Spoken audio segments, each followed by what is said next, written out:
This is your home for the Broncos. Spring Hill Sports Live. Plenty of time, loads up, lets it fly down the sideline. He wants Torres, he's got to come back, he makes the catch. Down, Jackson Torres.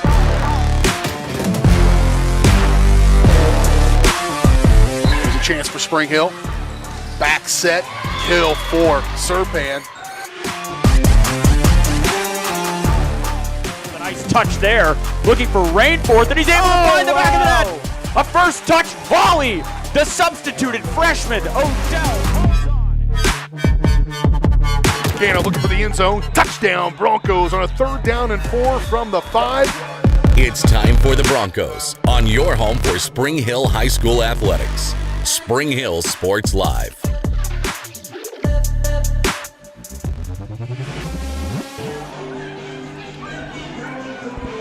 And good evening, ladies and gentlemen. Welcome to the weekend and welcome to week number 8 of the Kansas high school football season. Can you believe it? It is that time of the year, and it's time for some things to be decided in the Frontier League tonight. You are watching the Frontier League Championship between the Spring Hill Broncos and the Lewisburg Wildcats. Welcome in, everyone, on a beautiful fall evening here in Lewisburg. The side of this matchup between the 7-0 Lewisburg Wildcats and your 6-1 Spring Hill Broncos. A Frontier League title is on the line here tonight, and they're going to sort it out on the gridiron. BJ Harris along with you, alongside me Matt Jones, Caden Carbajo, as we settle in for this one. We're in the midst of the Comfort Designs Heating and Air Conditioning pregame show, but Matt will bring you in here quickly. And the Lewisburg Wildcats, #1 team in Class 4A.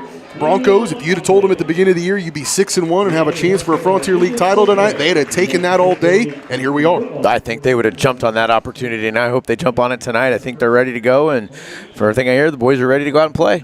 Plenty to talk about here on the Comfort Designs Heating and Air Conditioning pregame show. We'll step away and take a quick break in a moment. When we come back, we will recap last week's lopsided victory for the Broncos as they rolled Emporia at home 49-7. Pretty good night all the way around for the Broncos. We'll look back at Lewisburg's win and what was our Frontier League game of the week last week when the Wildcats went over to Ottawa and knocked off the upstart Cyclones. We'll talk more about that. We still got your starting lineups, keys to the game. We'll look around the area as well. Big matchups across the state of Kansas here in week number 8.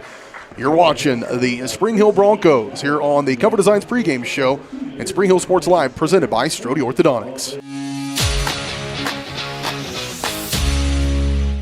Are you looking for a trusted heating and air conditioning contractor? Look no further than Comfort Designs, Spring Hill's heating and air conditioning company. Comfort Designs Heating and Air has 100% NATE certified technicians who are friendly, knowledgeable, and ready to help. They'll care for your home and complete the job with speed and precision. Locally owned and operated right here in Spring Hill for more than 20 years. Comfort Designs Heating and Air Conditioning. See all they have to offer at comfortdesigns.net. Or schedule your appointment at 913-592-4453. My name is Dr. Claire Strode. I'm the owner and orthodontist here at Strode Orthodontics. You may run into me out at the soccer fields or out on the baseball diamonds. The things that I love most about orthodontics are when patients tell me how much they enjoy their smile and how much more confidence they have after having their treatment. We love serving the families and people here in South Johnson County and also surrounding areas. And I look forward to serving you and your family. Michael Grant at Farm Bureau Financial Services is a proud supporter of Spring Hill and cheering on the Broncos. At Farm Bureau Financial Services, their #1 goal is to protect you and your family. Insurance is complicated and not one size fits all. Michael and his team take pride in the relationship they build with their client members. Let them work with you to customize a plan that protects your livelihood and your future. To learn more, call Michael Grant at Farm Bureau Financial Services 913-592-2336 or visit them at 117 South Main in Spring Hill.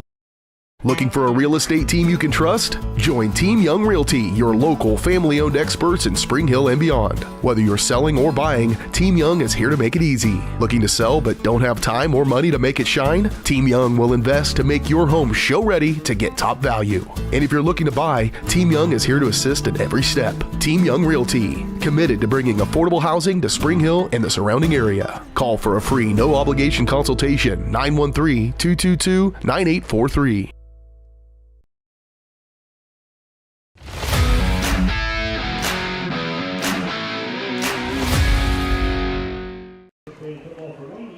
Good looking there to Wildcat. We are in less than friendly territory over here on the road at Lewisburg. Lewisburg Wildcats welcoming the Spring Hill Broncos tonight. Spring Hill Sports Live presented by Strode Orthodontics, creating beautiful, healthy smiles. Dr. Claire Strode and the staff at Strode Orthodontics are experienced, highly trained orthodontic specialists with decades of combined experience. And they have 3 convenient locations for you: Spring Hill, Olathe, and Overland Park. Learn more at StrodeOrtho.com. And, of course, we are in the midst of the Comfort Designs Heating and Air Conditioning pregame show. Comfort Designs is Spring Hill's heating and air conditioning company, and they are the pregame show sponsor. Locally owned and operated for more than 20 years, Comfort Designs right here in Spring Hill. Learn more at comfortdesigns.net or call 913-592-4453. Well, Matt, we go back to last week. The Broncos, a good lopsided win over an Emporia team that struggled against Spring Hill. Probably didn't necessarily give them the best look, but despite that, the Broncos just still got to come out and execute, and boy, did they. Jordan Miller, 11 for 13. That's pretty good numbers for him. 134 and 2 touchdowns. Patrick Stumpf, of course, continues to impress. 16 carries, 152 yards, and 3 touchdowns. You come into a game like that against an opponent you've never played before that was winless and probably going to go 2 straight years without a win. But if you're the Broncos, you come out and do exactly what you need to do. Well, that's the key. You just said it. They did what they were supposed to do, and there's something to be said about last weekend. Lewisburg played Ottawa. That was a really hard-fought, intense game. It got a little physical, a little chippy at times, and our game was the polar opposite of that. We were able to stay pretty clean, execute exactly what we needed to do, and that's one of Stump's lightest loads of the season. So he's going to be fresh and ready to go tonight. Blaine Sommer back on defense to lead the Broncos in the tackling category as he finished the game with 4 tackles, including 4 tackles for loss for Blaine Sommer. So he really came back in and really picked up right where he left off when he left with injury. Also had 4 carries for 42 yards and a touchdown by Hank Kachaver, and also a touchdown by big number 54, Logan Alexander, on the O-line carry. Shifted to the backfield. I lost my mind. I probably watched that play 10 times between Friday night and Saturday morning. I just had to go back and check it out. It's senior night here tonight for the Lewisburg Wildcats, so we'll watch some of that as we get through here on the pregame show. Of course, you mentioned Lewisburg last week going over to Ottawa. That was a highly contested ball game that we expected it to be, and Lewisburg gets the win 17-7. It's the lowest point total of the year for the Lewisburg offense. They hadn't really been tested much of late. Had 10-0 lead at halftime, and again, they're super phenom that we'll see a lot of tonight is Ashton Moore. We've seen him over the last couple of years, and he's just getting better. 34 carries, 137 yards against Ottawa, and he also had 4 catches for 41 yards, so over 180, almost 180 all-purpose yards, and many of the touchdowns. And then, oh, by the way, 10 tackles to lead the team on defense. And so Ashton Moore, a lot of times you talk about this in basketball, like, hey, can we take away their number 1 guy? If we can take away their number 1 guy, and who's the number 2 going to step up? And that's when you get your advantage if you think you might be outmatched. So if you're the Broncos, what do you do with Ashton Moore? Well, they match up pretty well between the tackles. I think where Moore can hurt them and what he did against Ottawa, he had some really key catches out of the backfield, whether it was in a screen play or with some wheel routes out of the backfield. That is where he was able to hurt Ottawa, and that's something we need to be careful with today as far as containing him and watching him. It's those second-level guys that need to see where he's going when he's not carrying the ball. You said you watched that Lewisburg and Ottawa game last week, went back and watched that tape. What are some things you can think the Broncos might be able to take advantage of the Lewisburg Wildcats when they've got the ball in their hands? Well, I think the first thing they need to do is contain the quarterback. If they can contain the quarterback, and that's something we saw against Ottawa, we almost had Hull a couple times, and we just let him scramble outside. We've got to be able to contain the quarterback. We've learned. We've watched it on tape. We've seen our mistakes from that game, and that's what we need to do tonight. Flip over to the other side of the ball for the Broncos offensively, and if you can run the ball with Patrick Stumpf as consistently as they have over the last several weeks, that will be a key, I got to believe, for the Broncos to be able to get the win here. And I think Stumpf, he's going to get his carries, and I think he's going to have a good game. Ottawa had some really good carries against them. And again, these are very 2 similar teams. They don't run the same offense, but very smash mouth. They want to establish the run, and then they'll pop something deep on you or hit you something outside. And that Stump's going to get his, and I have a feeling he's going to be able to get to that second and third level. 11 of 13 for Jordan Miller as well in the passing game last week. It's got to be some confidence builders for him. I can't imagine. I don't know necessarily what the book would be on Jordan Miller as your team coming in to try to defend him offensively. And if that confidence builds up, you've certainly got the weapons on the edge. Broncos haven't stretched the field much. Is that something they may go into here tonight in this big rivalry matchup? Well, I think it's going to be necessary. We spoke about it a lot in Tonganoxie, just stretching the field and throwing it deep. Even if it's an incomplete pass, it's something that they still have to defend because we do have some height. We do have some guys that can catch the ball. We just need to make sure that we're protecting our quarterback and making sure Miller's making the right reads and making those good decisions. A bunch on the line here tonight for the Lewisburg Wildcats. They are undefeated. They're the number one ranked team in Class 4A. They have a chance to win an outright Frontier League championship. And, oh, by the way, as I'm picking it up here, I hadn't really paid much attention to it. You brought it to my attention. Larry brought it to my attention, the broadcaster for Lewisburg. A loss here by Lewisburg makes a Week 1 playoff matchup likely with Bishop Miege. Which is right now the Frontier League Championship is the least of their worries because while Miege has only won one game, they play in one of the toughest leagues in the state of Kansas, in the East Kansas League, and they have played several 5 and 6A ranked teams all year, and some of them close, some of them not, but they don't want to play Bishop Miege in the first round. A win here gives them a Frontier League championship and a first-round matchup against Bonner Springs likely. Correct. Talk about two different matchups in Week 1 of the playoffs. That may be in the back of the Lewisburg Wildcats' minds. As for the Broncos, they could probably play a little bit more freely. Not as many playoff implications certainly in this one for them about their record, where they end up. The 5A is pretty evenly matched across the board, but obviously the Broncos have a chance to win an outright Frontier League championship as well. Do you feel like they're going to have the pressure against them, or can they play a little bit more free than Lewisburg perhaps? I think they should be free and loose. And talking to Riley this evening, last couple evenings, she said the boys, they think they're going to win. They know they're going to win. They're confident. They're feeling good. And honestly, that's where it starts, and that's all that matters. If you have a bunch of high school boys that think they can go out and dominate, then, hey, they're going to. And if you'd like to sponsor the Cheerleader Insider that we have segment, be sure to hit me up. So we've got the inside track there. Should be a lot of fun. The sun is starting to set. It's popping off these trees off behind the field as they start to turn those fall colors, and it is at that time of the year, maybe better than Christmas. A crisp fall evening in eastern Kansas on a Friday night, watching a couple of teams try to make dreams come true. We're going to bring it to you here tonight on Spring Hill Sports Live. When we come back, we'll walk around the area, get you set for what other matchups we've got going across our network here on Varsity Sports Live. Check out all those games at varsitysportslive.com. More on the Comfort Designs pregame show when we return in 2 minutes. You're watching Spring Hill Sports Live.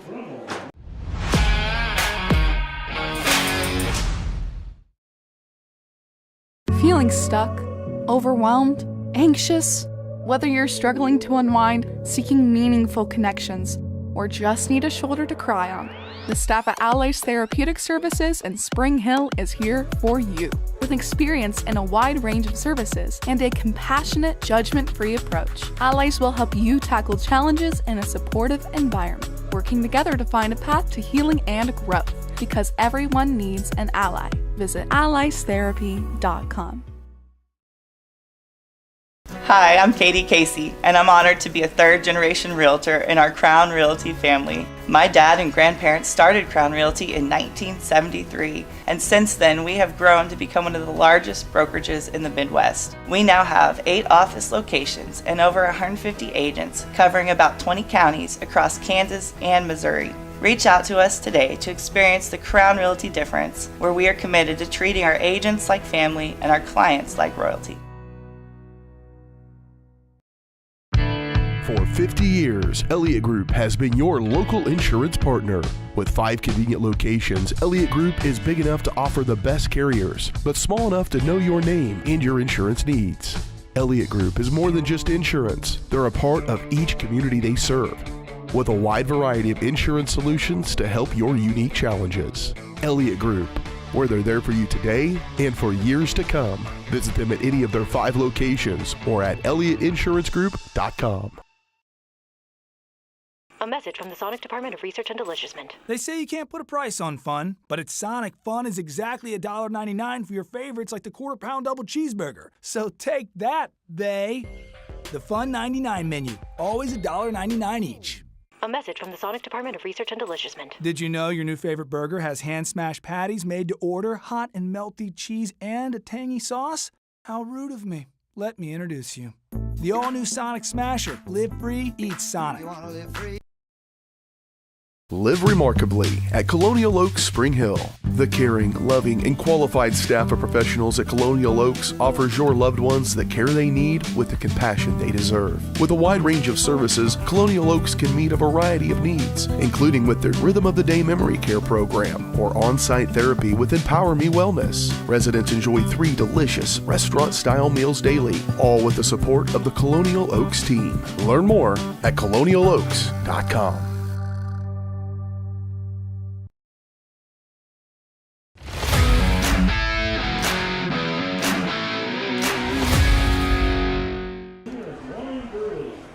Welcome back out here, Lewisburg High School Stadium. B.J. Harris, Matt Jones, Caden Carbajo as we get set for this one. The Spring Hill Broncos 6-1 on the year. The Lewisburg Wildcats 7-0. Wildcats, number 1 team in Class 4A. Frontier League Championship on the line. A lot of games around the area, but I'm not sure if there's many that are bigger than this one with more implications for a conference title around this area. But what else we got here in our pregame area matchups brought to you by Elliott Insurance Group. Elliott served area communities for decades. When you're out traveling to your next big matchup, be sure to look for an Elliott Insurance location near you. Elliott Group. Learn more at ElliottInsuranceGroup.com. What do you got going on around the area? Well, a couple Frontier League matchups. Eudora is at Paola. Ottawa is at Tonganoxie. Bonner is at Schlegel. Baldwin, they actually earned a forfeit over Osawatomie because Osawatomie had to, unfortunately, cancel their varsity football season. Girard's at Anderson County in the last district game, and Parsons, or it's the second to last district game. And then Parsons is at Columbus. A couple 5A games that we were keeping an eye on. It's all like BJ prefaced, there's a ton of movement that's going to happen after tonight. There's a lot of teams that are 6-1, 5-2, and everything will be cut and dry by tomorrow morning. So DeSoto at Topeka Seaman, Leavenworth making the trip out to Holton, Topeka High at Pittsburgh, and Blue Valley at Bishop Miege. So we'll keep an eye on those for you guys tonight. Leavenworth is about to be shocked by the facilities at Holton. That is a formidable location. There's a cliff that you're on the edge of. Right. And I don't know, it could be the middle of summer and probably still be a 40-mile-an-hour wind, 30 degrees. Whenever I've been up there, it's been miserable. And you also usually go up there and get handled pretty well, and so good luck there. The one I'd like to watch, Ottawa and Tonganoxie. I don't think that's a foregone conclusion. Nope. At Tongi, Tongi's a tough team that can give some teams some trouble. In fact, this Lewisburg team in week number 1, it took everything they had, including going for it on 2 to win a game. In that one, overtime. Yeah, in overtime. And so that was one of the times that Lewisburg's been tested. They haven't been tested a lot of other times this year. Some pretty lopsided victories. Broncos, on the other hand, had a pretty good stretch of time there where about 4 games were decided by a touchdown or less. And so perhaps if we get down to the short rows of this one and things are still close and contentious, maybe some of that experience for the Broncos could come back to help them. Yeah, they have experience with a goal line stand. They did that a couple times earlier in the season against Eudora especially. And, those games do matter. Those hard-fought, close victories, that just shows and proves to the kids on the team that they can get it done. Broncos and the Wildcats are continue to go through their senior night activities. It looks like they may try to do it all in one night, so roll everybody through here. And the Broncos trying to continue with this season that is now 6-1, feeling pretty good about it. And even that one loss, you go back to that one, and you'd really like to take that one off the board as the Broncos we're right there in it with Ottawa, but you've been tested with that one loss. But right now, sitting at 6-1, Broncos coming into the season with a brand new quarterback and obviously a new running back coming in with Patrick Stumpf. I mean, you got to feel good about the grit and determination and how well Spring Hill has kind of stepped up to the occasion. I told the coaches one time they feel like they play with a little bit of a chip on their shoulder, and that's going to come in handy here tonight. I totally agree with that. I think that mentality of nobody really thought we'd probably be not us, but I think the outsiders looking in didn't expect much from the Broncos this year. I think that upset some of the kids on the team, and they were ready to show everybody in the Frontier League that they weren't going to go down quietly, and they're fired up and they're ready to go. All right, we're going to step away, take another quick break. We come back, we've got your starting lineups, keys to the game. We're about 10 minutes away from kickoff in this one. The Broncos and the Wildcats tonight on Spring Hill Sports Live.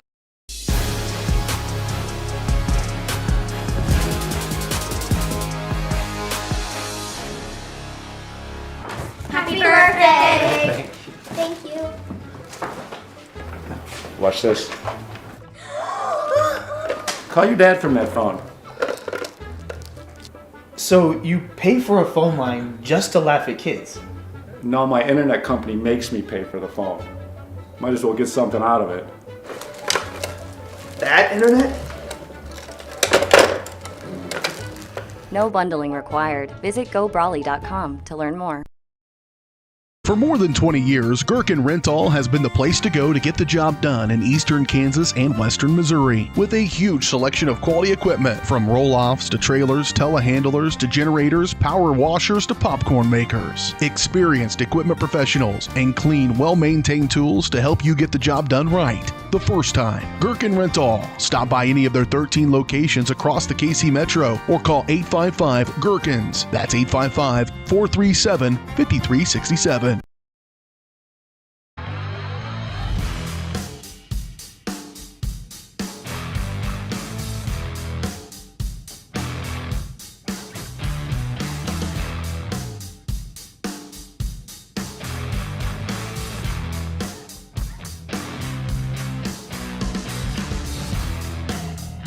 See the full lineup at hersinc.net. Call 913-247-3530 or just stop on by. Struggling at school? Feeling like no one understands you? The stress and worry of growing up and life in general can truly feel overwhelming. You might feel like you can't or don't want to talk to your parents or friends. That's when you need an ally. The team at Allies Therapeutic Services is uniquely qualified to provide the support, guidance, and treatment for children and teens. With a wide range of therapies to meet you where you are. Everyone needs an ally. Learn more at alliestherapy.com. Live remarkably at Colonial Oaks Spring Hill. The caring, loving, and qualified staff of professionals at Colonial Oaks offers your loved ones the care they need with the compassion they deserve. With a wide range of services, Colonial Oaks can meet a variety of needs, including with their Rhythm of the Day Memory Care program or on-site therapy with Empower Me Wellness. Residents enjoy 3 delicious restaurant-style meals daily, all with the support of the Colonial Oaks team. Learn more at colonialoaks.com. Hi, I'm Dr. Aaron Stowe with Paola Vet Clinic. We'd like to thank you for trusting us with the care of your pets and large animals. At Paola Vet Clinic, we're proud to be your hometown veterinarians who know and care about your family. We provide cutting-edge diagnostic services, digital radiology, ultrasound, and in-house same-day blood work, chiropractic, and reproductive services. Come in and see us at our new location here in Paola in the Industrial Park with indoor cattle and equine facilities complete with a hydraulic tip chute. With a team of 11 veterinarians, our commitment to this community makes Paola Vet Clinic the vets you can trust.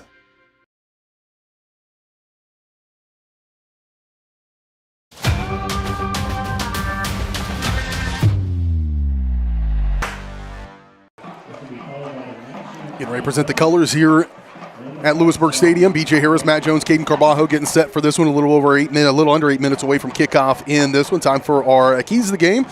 Keys of the game in this one, Matt. What do we got? Well, for the offense, I think we've got to get to the second level and block. We've got to be able to loosen up stump and make first downs. Make first down count. We are at our best when we can get a chunk play on first down and second and third down are manageable. We've got to be able to not just hold our blocks against the linemen across from us, but we've got to be able to get those linemen to get on a linebacker. We can't just let them roam free. Defensively, we've got to be able to contain.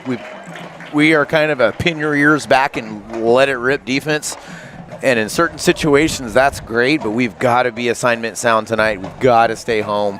Their quarterback's going to do a bootleg. Ashton Moore is going to come out of the backfield, so you have got to stay home. Even when everything is telling you just go, go, go, you got to do your job. And finally, just as far as the team, turnovers. Whoever wins a turnover battle tonight is probably going to win this game, which that's like any football game, but especially tonight when the teams are pretty evenly matched. Indeed. We'll go ahead and turn it over to the public address announcer and carry the national anthem. Still got your starting lineups, and just over 5 minutes away from kickoff in this one, the Broncos and the Lewisburg Wildcats. And we'll listen to this performance.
Beautiful rendition of our nation's anthem by the Lewisburg Marching Band.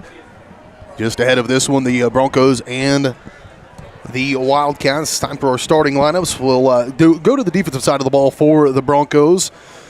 In the secondary, number 4, Lucas Golston, 6'2", 165-pound senior. He's got 15 tackles on the season. Number 6, Cohen Shuckman, one of their leaders on defense, third leading tackler, the 5'10", 190-pound senior, 34 tackles on the year. Also has a tackle for loss, a forced fumble, and 2 fumble recoveries. Number 11, Cade Myers, defensive end, 6'3", 185, and a senior, 31 tackles on the year, including 5 tackles for loss for Cade. He'll be big here tonight for the Broncos. Number 16, Clayton Valerie, second leading tackler on this team, 6 foot, 190, and a senior. He has really been a factor, a nice player for the Broncos.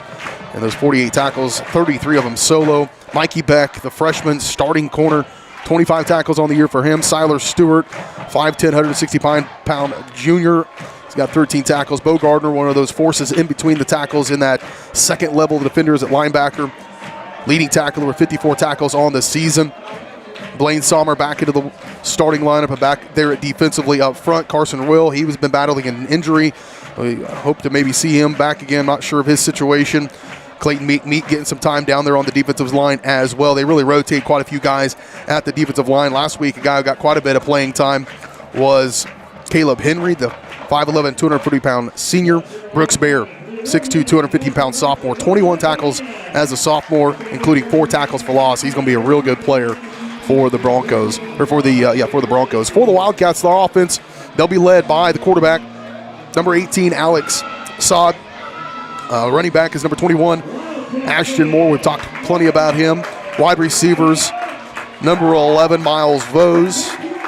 Number 1, Ricky Giles. And number 4, Josh Holton. The tight end for the Wildcats is Conley Hovey. And then up front for Lewisburg at center is Xander Lucas. Number 73, number 56, Braden Yoder. Number 57, Nate Capurro.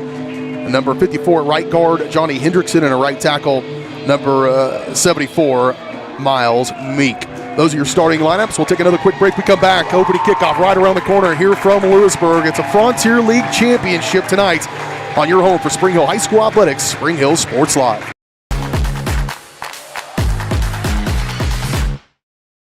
Make your brand soar with Skylark Printing in Spring Hill. Family owned and operated, Skylark Printing has been helping businesses rise above the noise for over 25 years. They use top-of-the-line commercial printing equipment and American-made materials to create premium quality products at competitive prices. Visit their website at skylarkprinting.com to explore sign and sticker options, read customer 5-star reviews, and reach out to let them help your business stand out from the rest. Skylark Printing, rise above the noise. At Olathe Health, we perform cutting-edge surgical procedures because changing lives with innovative care drives us, one patient at a time. Olathe Health, advanced healthcare, advancing lives. If you're off your game because of pain or injury, turn to Olathe Health because orthopedics is our game. Joint repair and replacement, chronic conditions and injuries, hand surgery, sports medicine. Make an appointment today. The industry's most advanced equipment and training, state-of-the-art diagnostic tools, and the small-town friendly service you expect. That's J&T Auto Service in Spring Hill. Eliminate the veil of uncertainty with J&T Auto's digital diagnostic process. This unique service ensures transparency, clear communication, and documentation, allowing for a quick and complete repair. To learn more or to schedule an appointment, call 913-592-6424. You can also visit jtautoinc.com. Whether you're trying to make the most of the next harvest, navigating a changing business landscape, or planning for the next chapter in your life, the professionals at Prime Accounting Solutions are here to help. With 10 locations, Prime Accounting offers convenient, friendly accounting and tax services at a fair price. Payroll, bookkeeping, business planning, personal tax filing, and more. And now Prime is the place to go for insurance. Bronco fans can find us at 408 North Webster in Spring Hill or call 913-592-2050. To find a location near you, go to primeaccounting.net.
Good looking at the Broncos student section as they get fired up here to bring it home for their home team.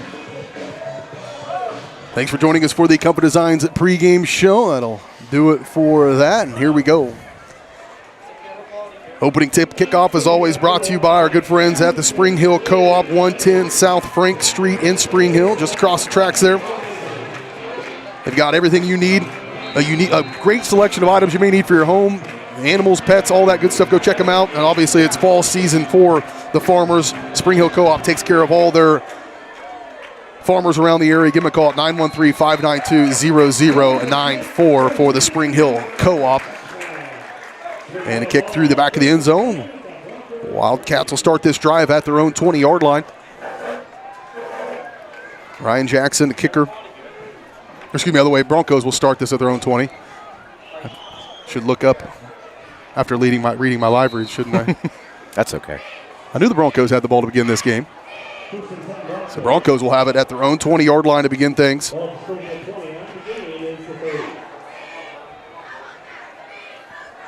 Two wide receivers to the far side, one to the near side. That is Ryan Jackson. Wing to the far side as well. Peyton McAvoy. Stump in the backfield.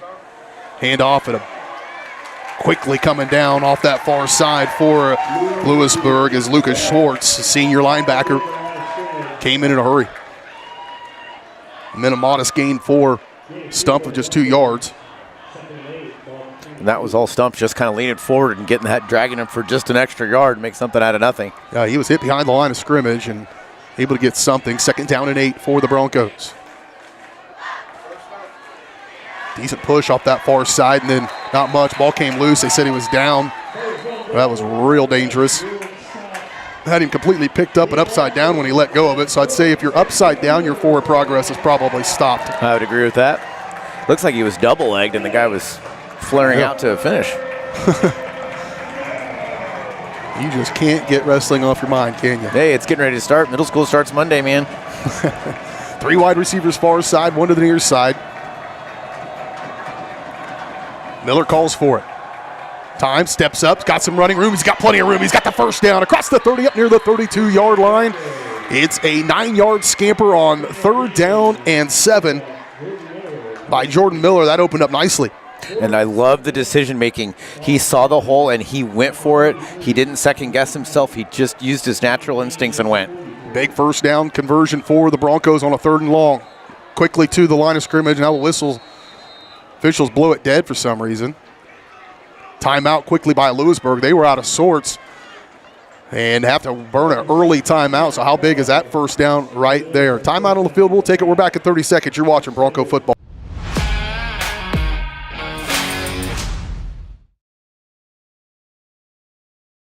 Here at Strode Orthodontics, we are a single doctor practice, which means that I am the only orthodontist here in the practice. I will be the one guiding you through your care journey. With our experienced staff, your appointments will be more efficient and more comfortable. We love treating kids as well as adults. We want you to be happy with your experience during orthodontic treatment as well as your smile at the end. I love when patients tell me that their smile has improved their confidence and their quality of life, because a smile is for a lifetime.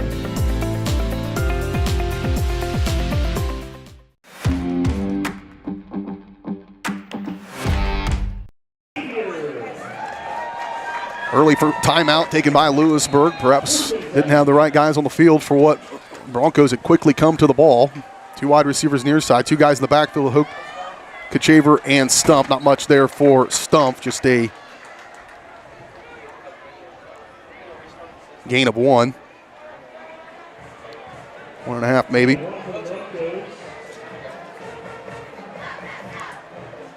So brings up 2nd down. Not a ton of success in the first couple of 1st down plays. Then behind the sticks. 3 wide receivers far side. Dodson, the wide out closest to the line of scrimmage over there. And Jackson alone out wide out near side. Again, handoff, Stump. Good hole. Search for, that's Kachaver rather. And Hank Kachaver up across the 40-yard line near the 41. A good gain of about 6 yards. Good hole by the offensive line, and Kachaver just hit it hard and got to that 2nd level. 6-yard pickup brings up 3rd down and 2.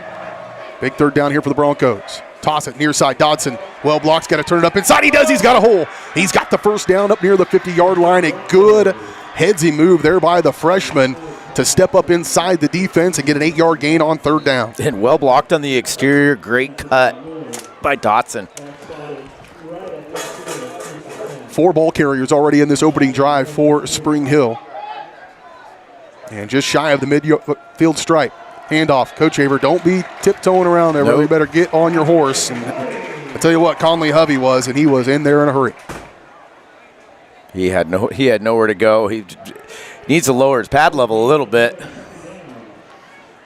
Put that down, essentially no gain. Brings up 2nd down and 10 for the Broncos. Go ahead. The good thing about that was that it was no gain instead of a loss. That means our line's getting a little bit of a push. That may be the battle to watch up front. Balance set. 2 wide receivers both sides. Straight drop. Now flush. Looking this way. Miller not going to pull it down. His little pump fake when he pulled it up and was really truly looking downfield. Bought him a little bit of time and able to get just across the 40-yard line. We'll see what the far side official spotted it. That's way different. 20. I mean, I didn't see where he stepped out, but boy, that was – he poked that ball clear out there. He may have been out of bounds by the time he did that, I guess, for us. I don't know. That's a pretty rough spot, but a 8-yard gain nonetheless on the carry by Miller. This will be the 9th play of this drive.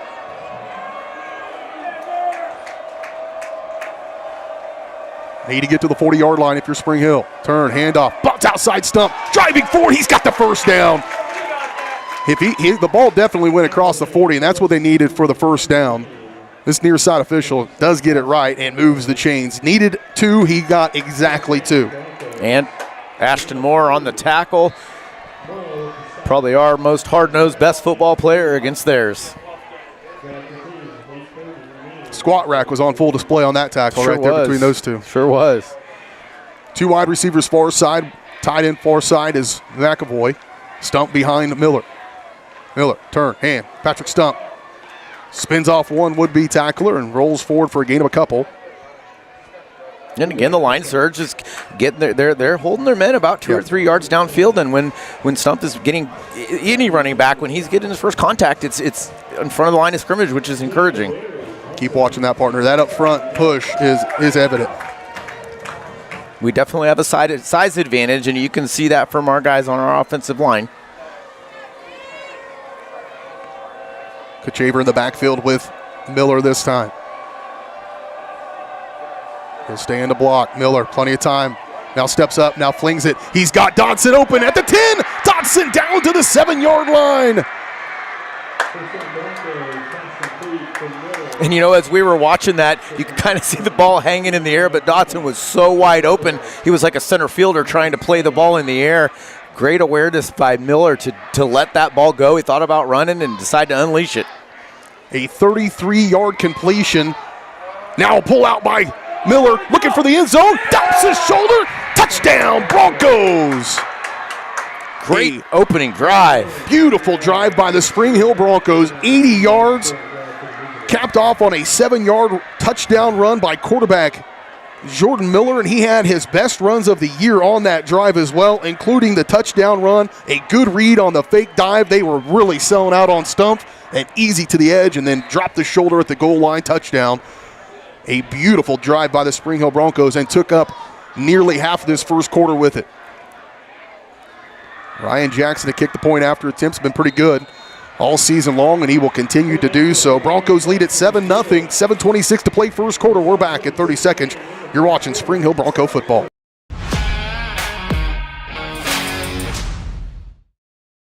Hi, I'm Katie Casey, and I'm honored to be a third-generation realtor in our Crown Realty family. My dad and grandparents started Crown Realty in 1973, and since then we have grown to become one of the largest brokerages in the Midwest. We now have 8 office locations and over 150 agents covering about 20 counties across Kansas and Missouri. Reach out to us today to experience the Crown Realty difference, where we are committed to treating our agents like family and our clients like royalty.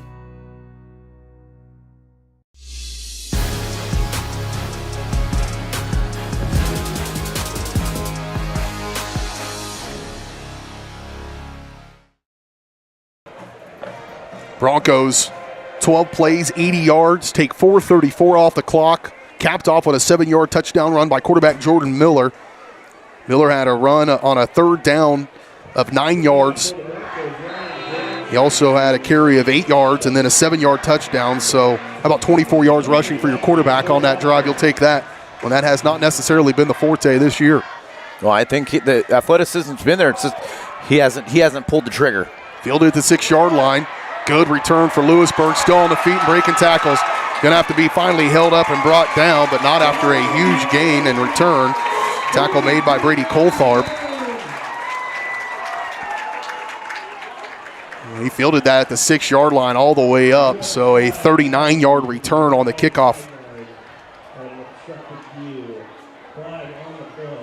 There was he said that guy just said there's a flag on the play? There is a flag, yeah. Oh, it's down by there it is. Line judge's foot against Spring Hill. So a 39-yard kickoff return. Face mask. And it's going to be another yardage tacked on to the end of that.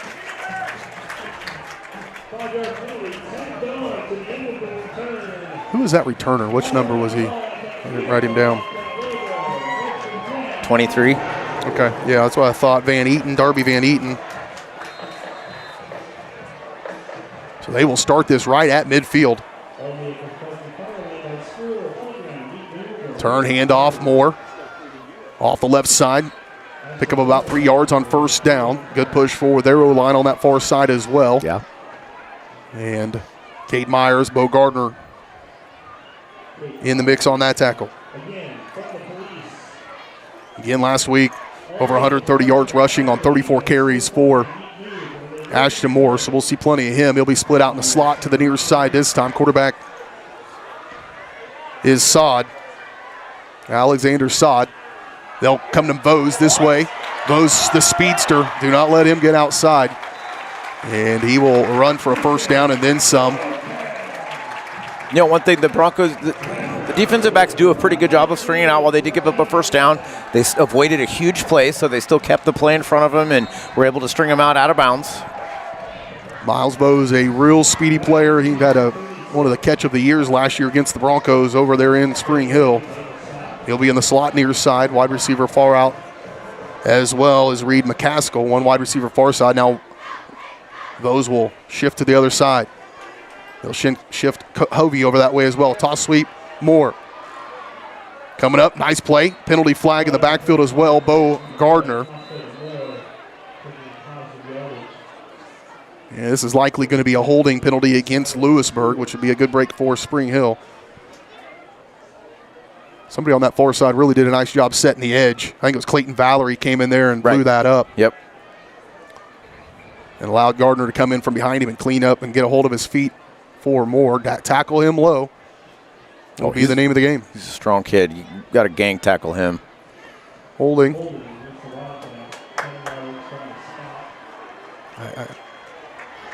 That'll back him up to the 45, maybe 46-yard line. Big penalty there against Lewisburg. It'll be 1st down at 20.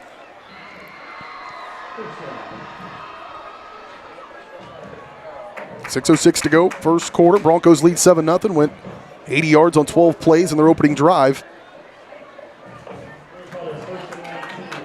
Call upon the defense, try to get their opening drive shut out. 2 wide receivers near side, wing near side as well. More in the backfield with Sod.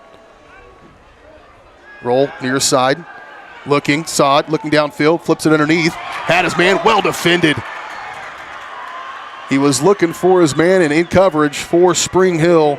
Well guarded by Siler Stewart. Pass intended for Conley Hovey. Well, I think that plays into our defensive backs games a little bit better, playing to the outside. It's not a deep ball that you can just jump up for, and Stewart did a great job, put the right hand out to deflect the ball. Textbook defensive back coverage. Siler in his 2nd year playing significant varsity time, starting now, and boy, the maturation he'll have over this season and then into next. Just so much experience in the back end makes you so much better at that position for sure. 2nd down and 20. Going to be a keeper for Sod. Pressure coming from Byer, and then finally escorted down by Stewart along with Cohen Shuckman, but Byer, the guy that give the pressure to force that outside. Yeah, great job. Again, extending that play, working the sidelines, not letting those fast athletes get in the open field. Gain of about 5 on the carry, but it brings up a 3rd down and 14.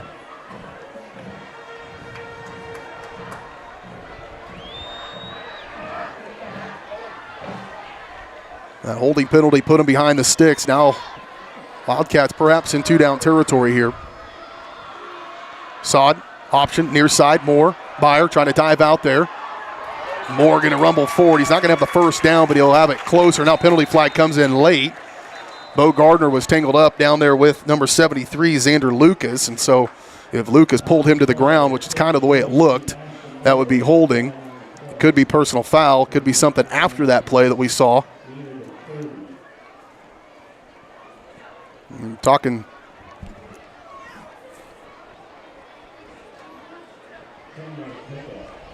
needs to be more of a sense of urgency to figure out the call and make the indication and let the people know what's going on. Unsportsmanlike conduct going to be against the Broncos. I don't know who that was against. Likely Bo Gardner, though, where it was thrown and what I saw out of the corner of my eyes as I was looking back there, those 2 linemen. And so a real rough play against the Broncos. That was about to be 4th down and 5 at the 30. And instead it's going to be 1st down and 10 at the 25-yard line for, even closer than that, for Lewisburg. See some of the Bronco defenders up there trying to kind of sort it out and figure out what was called. Well, they're owed an explanation. He's getting it. He took it. 1st down and 10 at the 15-yard line for Lewisburg, trying to take advantage of a personal foul or unsportsmanlike penalty. Handoff, Moore. Then back in there. There's Gardner. Come right back the other way and limit him just to a gain of 1. Again, great job by the Broncos, stretching the field, stretching it out a little bit, and Bo Gardner chasing Ashton Moore down from behind. 2nd down and 9 now for the Wildcats. 4:15 to go first quarter. What's a quick moving first quarter? Broncos had a near 5-minute drive to begin things. Mostly on the ground, entirely on the ground. There was a 32-yard pass. That was pretty important. Bose will go in motion. Sod looking that way. Now throws underneath. He's got his man Hovey right between the defense. There was guys all the way around him. Hovey sat down in that zone and picked it up. And they're going to give him forward progress across the 5 up to the 4-yard line, so a 1st down to boot. That's where you just need one of your guys to keep your eyes on the ball. They were all in coverage, but none of them was really paying attention to where the ball was. 9-yard completion, 1st down and goal at the 4-yard line for the Wildcats.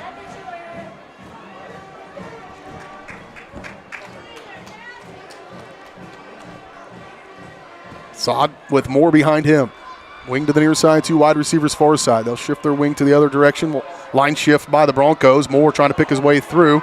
He's going to be short of the goal line, brought down in there by Logan Alexander, the running back turned defensive lineman, who's actually an offensive lineman. Yeah. Well, that's probably why maybe they're playing on both sides. I didn't pay attention close enough to the offensive line numbers, but you got one of your best linemen last regular season game. Put him out there. That's right. Gain of 3 on the play brings up 2nd down and goal from the 1-yard line for Lewisburg.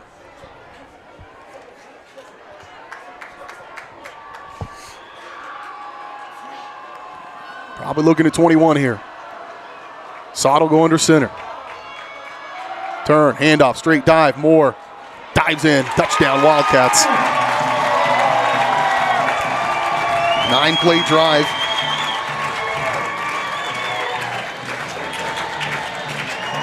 Be interested to go back and see what that personal foul was. You know, I'm not debating the official, just I didn't see it, so I'd like to see what it was, because that was obviously a drive continuing play, because we would have been looking at 4th and 5 on that.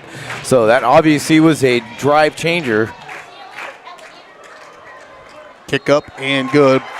Really a couple of really good kickers in this one between Miles Bose and Ryan Jackson. 7-7 your score back in 30 seconds.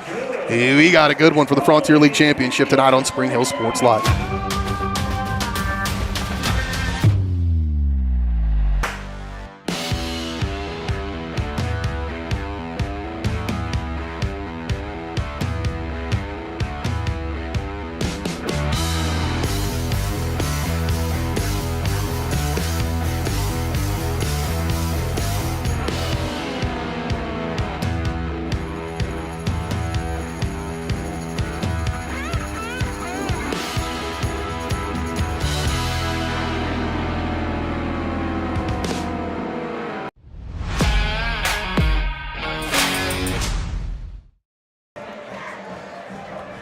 Wildcats go 9 plays, 50 yards, take 4:35 off the clock, capped off on a 1-yard touchdown run by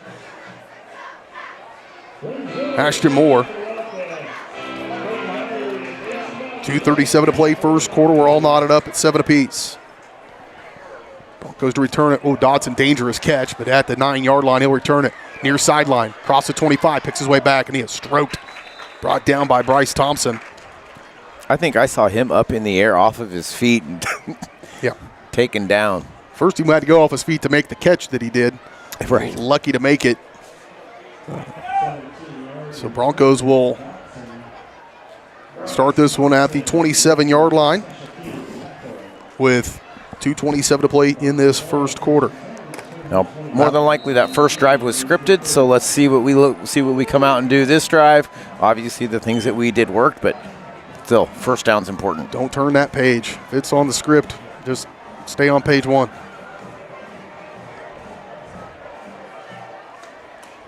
Miller. Send Torres in motion. Handoff, stump. Not much there. Pretty big push. Duncan Pinkham playing on the wrong side of the line of scrimmage. And they came right through that hole and loss of 1. First negative play of the game for the Broncos.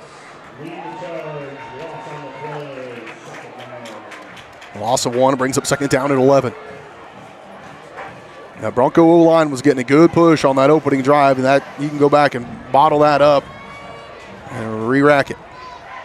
Dodson, toss sweep near side, trying to pick his way through. Wildcats played that well. Strung it out. D-lineman making his way all the way out there, Miles Meek, to make that play. Yeah, just like the Broncos have been doing. They strung it out, did the perfect job. This is not where the Broncos want to be. They've not thrived in 3rd and long this season. I put no gain on that play. It was probably a loss of a little bit. A big 3rd down here for Spring Hill. Miller, screen pass. It's open.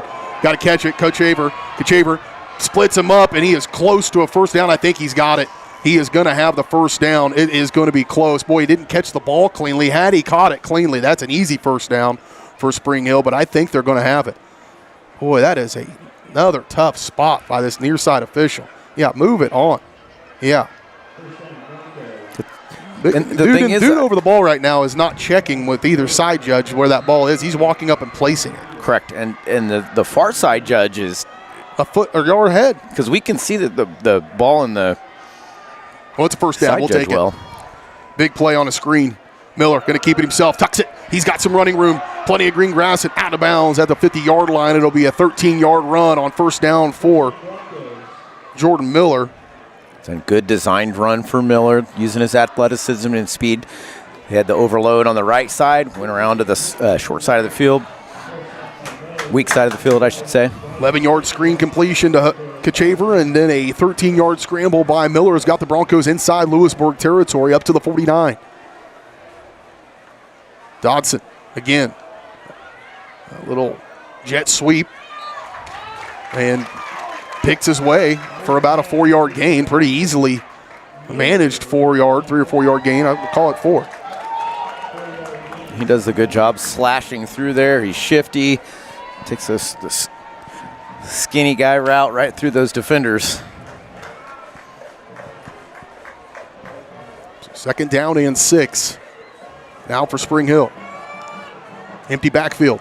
Dodson in motion. Look, fling it out there to him. Catch it. Turn it up in field. Dodson picks his ways forward, and man, that freshman barrels forward and gets the first down. He pops up off the ground as well. It's a gain of 7. And he's getting more confident at week after week after week. He's less tentative when he's carrying the ball. He's more confident, and when he makes that cut, he's getting upfield and getting those extra yards. That dude's 8th grade season was over by this point last year, and he is here on a Friday night trying to help the Broncos win a Frontier League championship. And it'll be first down and 10. We come back to start the second quarter. Broncos and the Wildcats. Dandy shaping up already.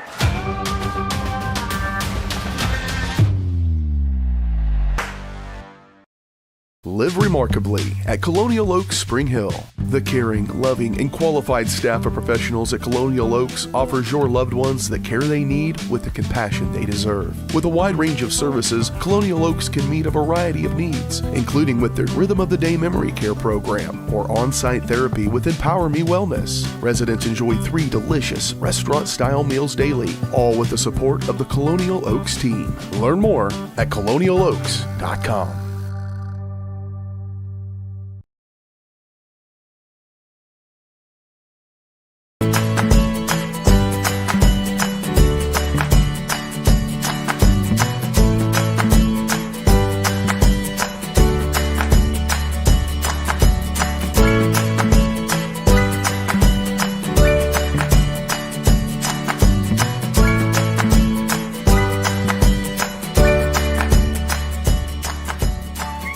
Auction Bank, community banking at its best.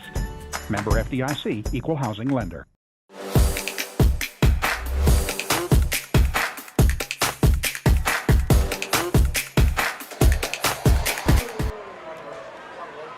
First down and 10 for the Broncos. Going to go up top, throwing it down for Kirkner. He's got a dive for it just out of his reach. Really well-placed ball by Jordan Miller, and just a half step behind. And I'm okay with that. You got to stretch the field. You know, sometimes, whether it's caught or not, it's safe. It was on first down. Let it rip. Make them defend you. They will be thinking of that over the top because he had a step. Did Kirkner. Just out of reach. Second down and 10 from the 38-yard line of Lewisburg. Stump. Play action. Throw it up underneath and just a little high. Miller had to adjust that pass to get it up there over the top of the defender who was flying in there, Braden Yoder. And it affected that pass mightily, intended for Dodson, a fall incomplete. Brings up third down and 10. Yeah, dangerous throw, being high right in the scrum. Oh, there went the... Could have seen that one coming. Yeah, two boys go hauling down this road to the north of us, and then about 2 seconds later, the 5-0 come rolling up. If you're going to break the law, do it quietly. And not in front of 4,000 people. Miller, turn, handoff, Stump on third down and 10. Ooh, boy, just almost bounced that one out there. It's going to be a modest gain of about 1 for Patrick Stump. We'll see what the Broncos decide to do here. Field position punt wouldn't be the worst idea here if you can put it where you need to. Now Carson Royal, all-conference punter from a year ago, not available for the Broncos, and so that may play a factor here as well. Wouldn't be surprised to see him jump off. Try to make him jump, but it's not going to give you an automatic first down, but it can make the decision a little bit easier. This will be the 10th play of this drive. Jordan Miller calls for it. Straight drop, double move, now flush, now looking. Still high downfield, throws it underneath. He's got a man, knocked out of bounds. It's going to be close to a first down. We'll see where the spot is. But if nothing else, it's going to be, we'll see where they ended up marking it. Did they give it to him first down? Whoa. Well, he just pointed the other direction. No, that was fourth down. Almost got there. Man, that was real close on that completion. I don't mind that. I mean, if you punt it in the end zone and you get a touchback, you know, you're looking at 9 yards. So that's okay. I like the aggressiveness. Who caught that over here? Was that Dodson? I think it was either him or Kachaver. Caden, who was it? I would say Coach Hager. Okay. 8-yard gain, needed 9. Turnover on downs by the Broncos. Will give it back to the Wildcats. Just their second offensive possession. Well played there. There's Blaine Sommer coming in there. Blaine missed him for a few weeks with an injury, and he is desperately needed in that D-line spot.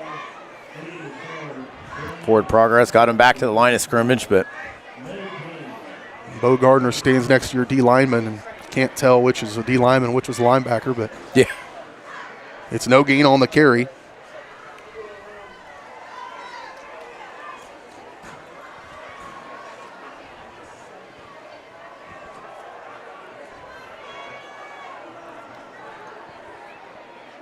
Trying to flip it out there for Moore. Ooh, a dangerous pass, and it's going to fall incomplete, just a little out of the reach of Moore.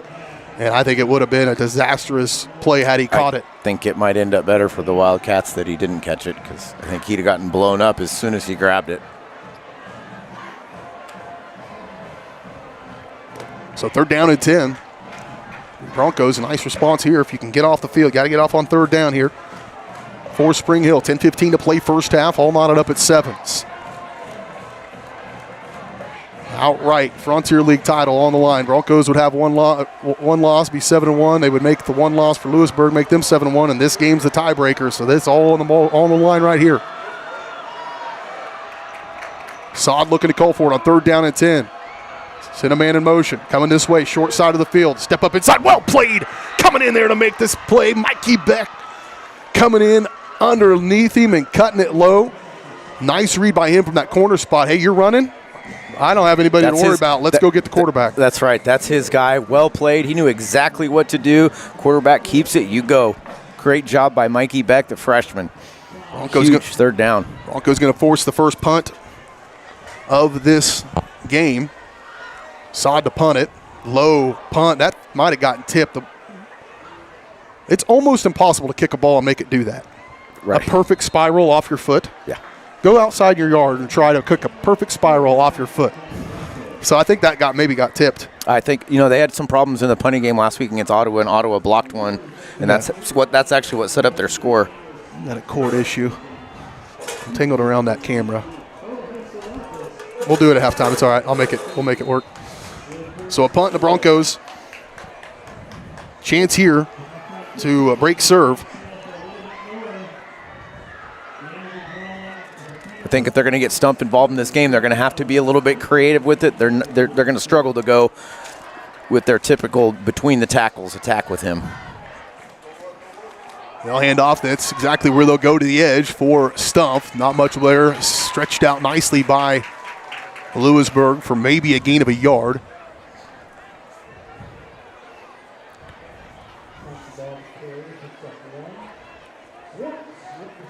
So to bring up 2nd down and 9 for Spring Hill. Just across the 40 up to the 41-yard line.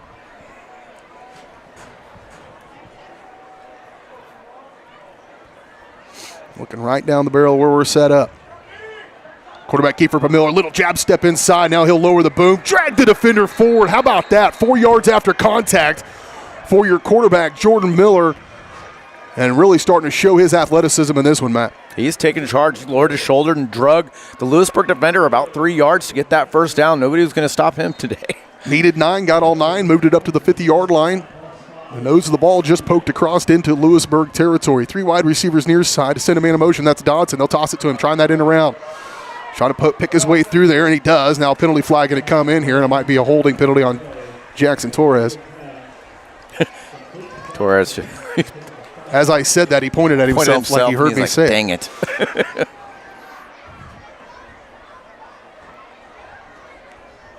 Well, it was a pretty decent run for Dodson. Yeah, slashing through there. It's going to be a spot foul, too, from the 50. This is going to back it all the way up. It'll be a 1st down at 20.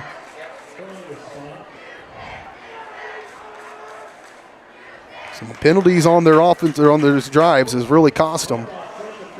Defensively, they had a unsportsmanlike. They had a face mask on a kickoff return that gave them a short field, and then a unsportsmanlike that was going to be a 4th down.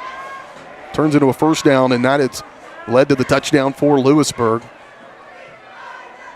Miller seems to be out of sorts on what the play call is. Play clock down to 4. And there comes a timeout from Coach Feedback. Yeah. Well played, timeout. You still have 8 minutes left in the half. Let's make sure every snap counts in a game like this. And they'll take it. We will too. We're back in 30 seconds. You're watching Bronco football.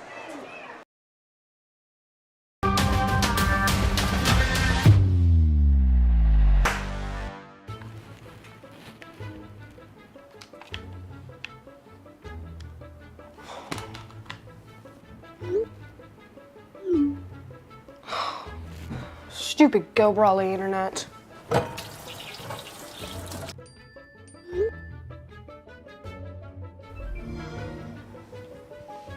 Go Brawley allows you complete control over internet usage for all devices in your home from anywhere, as it should be. Visit GoBrawley.com to learn more.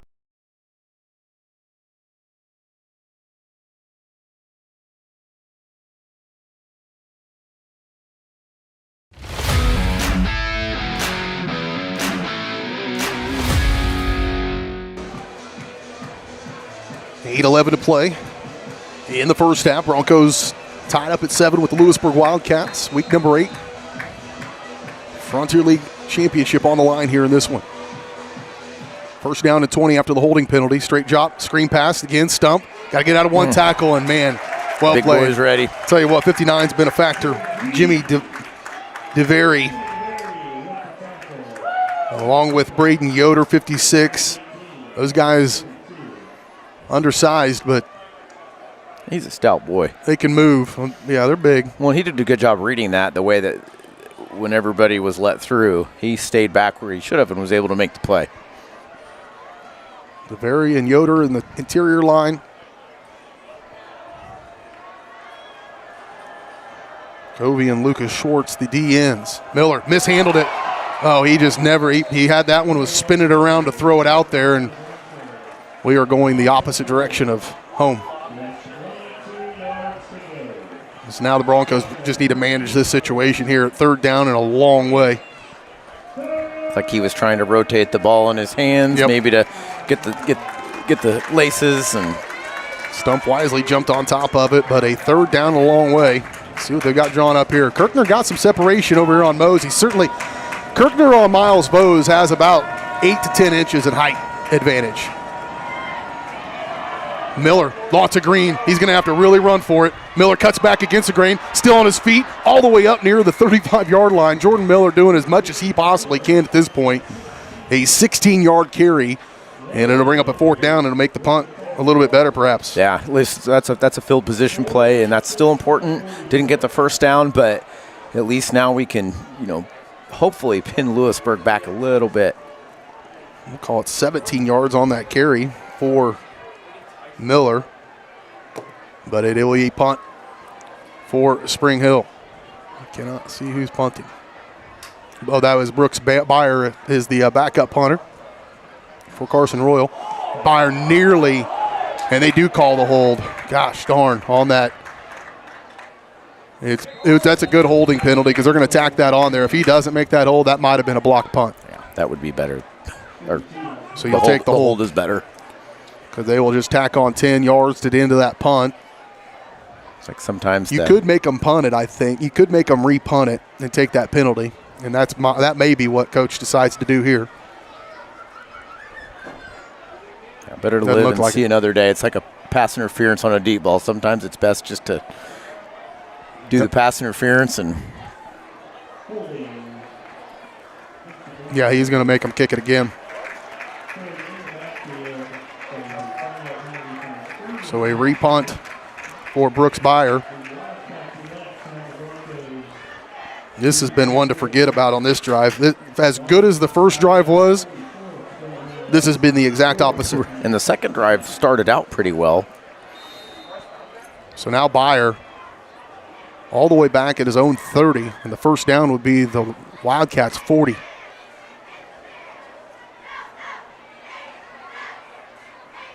Snaps back. That's high. Byer.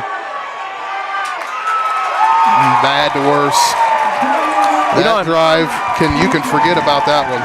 I'm a little confused. I feel like he's too close. He was at 13 yards, and traditionally a punter's at 15. And if he's back at 15 yards, that probably stops him having to jump up for the ball because the center's used to snapping at a certain distance. And both of those times he had to jump up for it. So hopefully the coaches up here are watching it and saying, hey, scoot back 2 yards. Let the center do his job. Second turnover on downs for the Broncos. This is not a good one. The other one we almost were okay with. This one, the exact opposite. Now Lewisburg set up first down and 10 at the Spring Hill 35-yard line. More, nothing to do. Kate Myers all over it.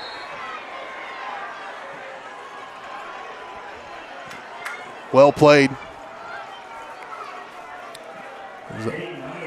Yep. A loss of 2 on the play.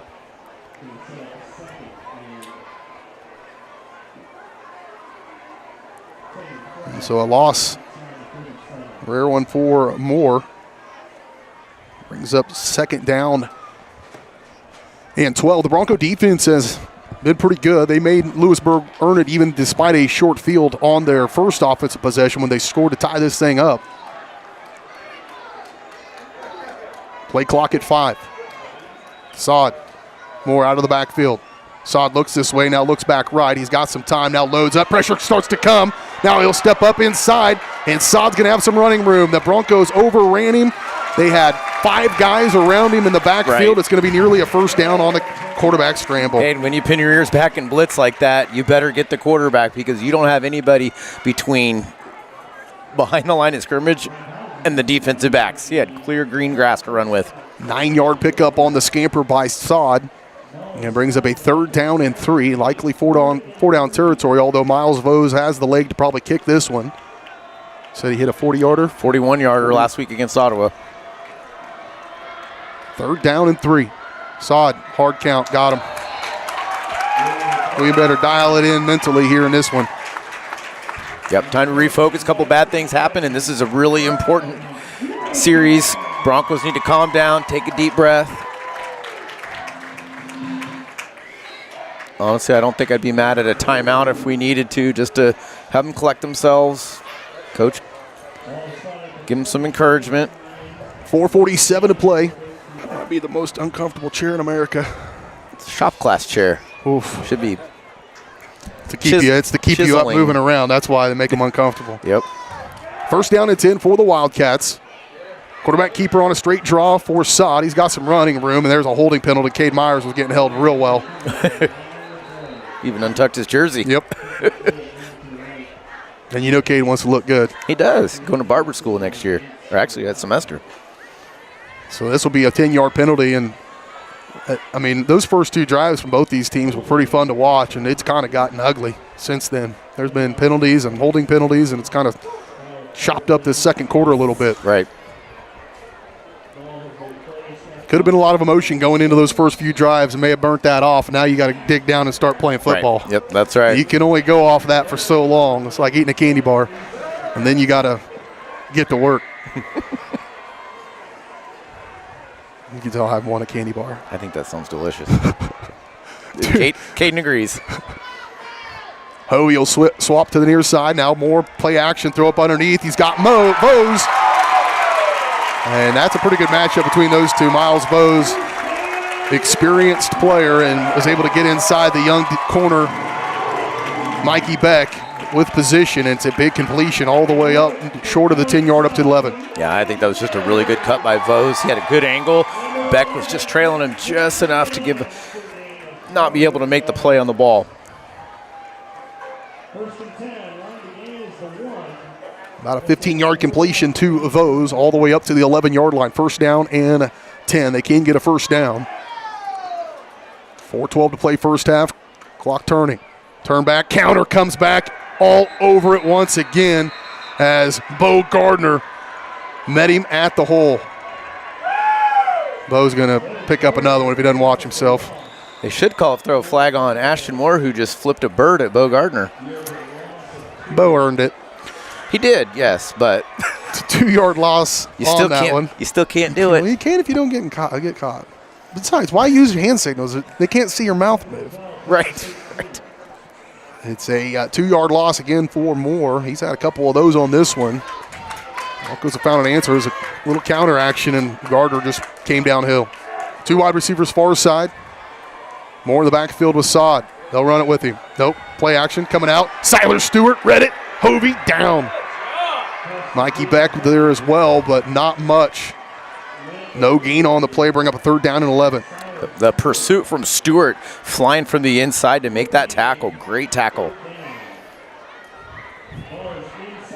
Clock ticking. It will be under 3 minutes when we snap it again. Michael Grand, Farm Bureau Financial Services halftime show coming your way in just a little bit. We don't have a band performance. We have to show the Lewisburg band performance. We don't have one at halftime this week. We always do. We won't have a saxophone. I know. And now Coach Drew Harding here in his 3rd year for the Lewisburg Wildcats wants to take a timeout. We will take it along with him. A big one coming up, a 3rd down and 11. We return in 30 seconds. You're watching Spring Hill High School football on Spring Hill Sports Live, presented by Strode Orthodontics.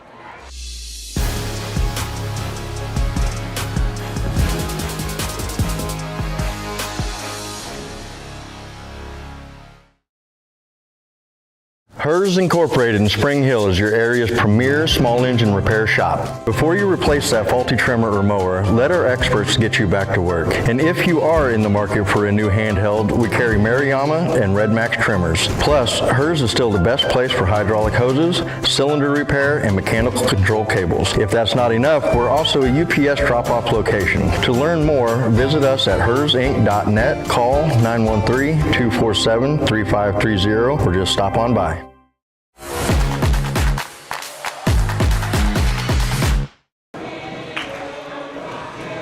2:42 to play first half. Wildcats looking at a third down and a long 11. Maybe 12. Sod sends Hovey in motion. Straight drop. Looking underneath. Wants Bose and just out of his reach. A little off the mark, I think. The 6'4 frame, 6'5 frame of Cade Myers made him adjust that pass a little bit, put it outside against Miles, brings up fourth down. Yeah, I think he was just trying to get rid of it, and it was very well covered on the back end by the Bronco defense. That was they took over that drive, if you'll remember, at the Bronco 35 because of the missed punt. And now Blaze Bose, I said Miles Bose, Blaze Bose the kicker. And this is going to be a 30-yarder. Straight back, kick is on its way, and it is good. 30-yard field goal breaks this tie. Be honest, the way that drive started and where it started, I think we should feel pretty good about just giving up a field goal. Now we have 2:37, plenty of time to get a drive of our own. We just need to stay calm, work our way down the field, and try to get some points before the end of the half because Lewisburg is going to take over the kick. Yeah, Lewisburg will have the ball coming out of the locker room. But yeah, a half stop there, you take it as disastrous as that drive before. Oh, gosh. And giving it up the way you did at the 35-yard line. Your defense has played well. The Bronco defense has played pretty well in this one. They've just been put in some tough situations. They put themselves in some tough situations, and now here we are. Broncos plenty of time, as you mentioned. 2 timeouts remaining for Spring Hill. Just 1 timeout remaining for Lewisburg here ahead of the halftime. Need a good return here. Clayton Valerie, along with Dodson, back to return this one for Spring Hill. Up backs, Rivers, along with Braden Bell. And Bose to kick this one away. Had a touchback earlier. Valerie at the 3-yard line. Center return for Clayton Valerie. Burst through Clayton Valerie, that strength across the 30. And not anything fancy about that. That's mashed potatoes and gravy right there. Just catch the ball and let me run. So that's pretty good field position for Spring Hill as they will start at their own 33-yard line. 2:30 to play. Now, as much as you want to go down and score right here, a 10-7 halftime score is not the worst thing in the world. No. But a 17-7 halftime score is. Yes, I think you don't need to be conservative. You just need to be very, very smart with the football, smart with your play calling.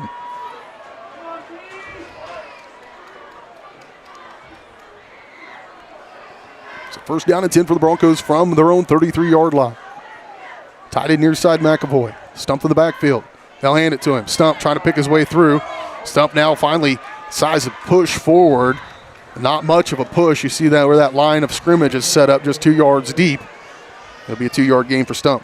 Yeah, he's pretty much getting tackled where his line of scrimmage is pushing to, and you can't ask for the offensive line to push more than 2 yards down the field, but it's that second level of linebackers that we're having trouble with. They'll hand off. Stump big hole this time. Barreling forward, running behind the block of the Broncos' big number 65, Evan Berg, 5'9", 255-pound senior leading the charge, and it'll be a gain of about 4 on the play. Call it 5 for Stump. Big third down here for Spring Hill. Need to get to the 43. Handoff again. Stump kind of hesitating, and now stood up. Maybe got a half yard, but pretty tentative getting to the line of scrimmage as Patrick Stump, not really running powerfully at the line of scrimmage, really trying to find that spot. And I don't know if that's an indication that that hole's not where it's supposed to be or if he's just looking for a different route. Probably a combination of both. If you're the Broncos here, you need to run this clock all the way down as far as you can before you run this play. 20 seconds. There's a hard count. Nearly got him. Going to wait and maybe call a timeout when that play clock runs down. Got a little bit of a jump on that hard count, but couldn't. Now the Broncos may run a play here. Now they got themselves. They called a timeout before they did that. The Broncos are going to get lucky. They're not going to get the timeout before that false start. Listen, I'm an offensive lineman, and I am an offensive lineman apologist. You can't ask guys to do what they just asked those boys to do there. That was a long time to almost be still. 30 seconds in a three-point stance. Go out there and do that. Right. Good luck with another dude across from you the whole entire time. Probably yelling at you and talking about your mom. For sure. So you can't ask those guys to go. I mean, stay in the huddle if you're going to do that and go up to the line of scrimmage a little bit later, but the timeout does stop it with 48 seconds to play. Broncos on a 4th down. We'll keep it right here, as I had to apologize for the entire offensive line falling out of their stance simultaneously. Yeah. Fingers start to fall asleep. Once you're down there, you can't get up. You can't move. It's no fun. Right. It's no fun. Well, the Broncos have done their part for the most part in this game. A little clunky here in this second quarter. That first quarter flew by with some pretty crisp play, and now both teams just trying to feel each other out. A 30-yard field goal by Blaze Bowes. The difference in this one just a moment ago. And now what the Broncos decide to do here on 4th down, you're in kind of a weird spot in the field because you kind of want to go for it here. You got a fake punt. This would be time to pull that one up maybe. Right. They're going to bring Byer out, though, to punt this one away. Miles Bowes will go back and stand at his own 25. Had a bad snap on the last play. This time he'll get a boot into one. Will Byer, good kick, driving over the head of Miles Bowes, and this is going to be a beauty by Brooks Byer all the way inside the 10-yard line. And that's where Lewisburg will start this drive, and so great punt. Great punt. I still think he's a little close. He was about 13.5, 14 yards, but he still had to reach up for it over his head. So he actually didn't. He started to and then had to bring his hands back down. I think he expected it to be. You're right. So Lewisburg will start this one. We'll see how aggressive they are. Again, Michael Grand, Farm Bureau Financial Services halftime show coming your way in just a little bit. We'll look around the area, find some scores for you to update. Recap that first half, get you set for the second half. Look around what we've got in the playoff picture perhaps.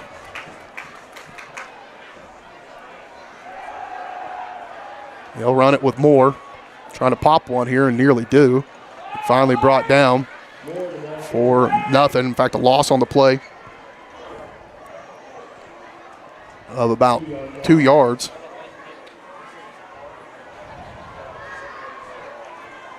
And that may be the final play of this first half. They do not need to run a play. Play clock and game clock are up, and that will indeed be the end of the first half. 10-7, everything we expected this one to be, and maybe even a little bit more. It should be a really fun second half. I hope you stick around for that. I hope you stick around for the Michael Grand Farm Bureau Financial Services halftime show that kicks off in about 3 minutes. 10-7, Broncos down by 3. We'll talk about it when we kick off the Farm Bureau Financial Services halftime show on Spring Hill Sports Live.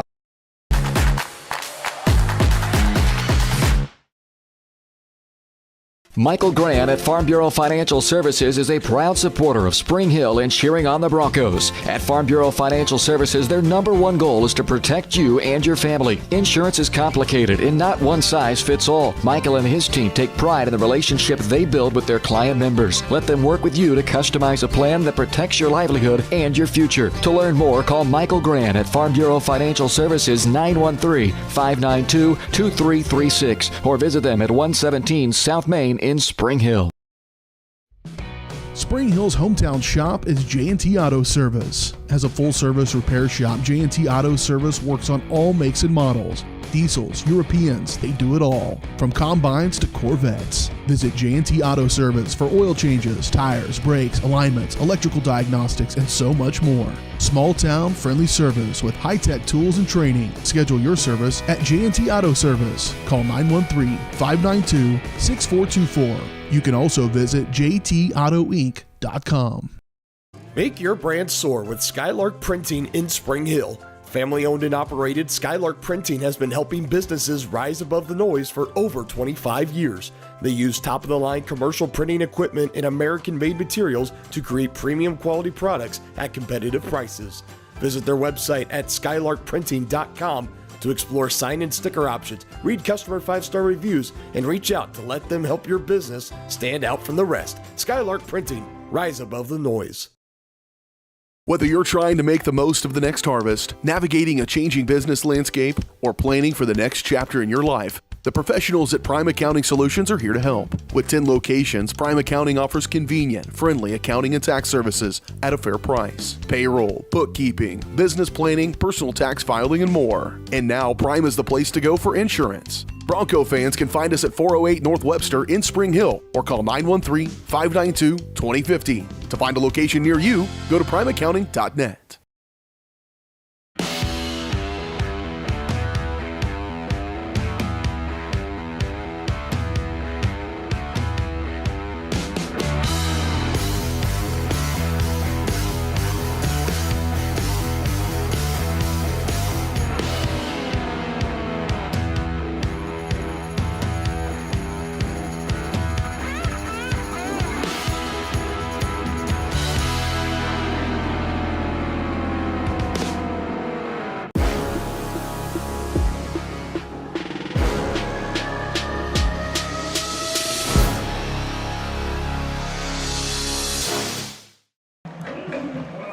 Back out here in Lewisburg, the side of week number 8 matchup between the Spring Hill Broncos and the Lewisburg Wildcats. BJ Harris, Matt Jones, Caden Carbajo here tonight on Spring Hill Sports Live.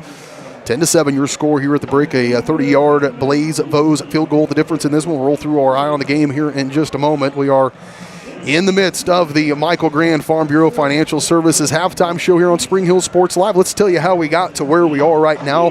Lewisburg would win the toss, defer to the second half, so they'll have the ball coming out of the locker room. Broncos would take the opening drive, and really a nice drive. If they could bottle that up and do it again in the second half, that would be ideal. A 12-play, 80-yard drive, took 4:34 off the clock, and capped off on a 7-yard Jordan Miller touchdown run. On that drive, Miller with runs of 9, 8, and 7.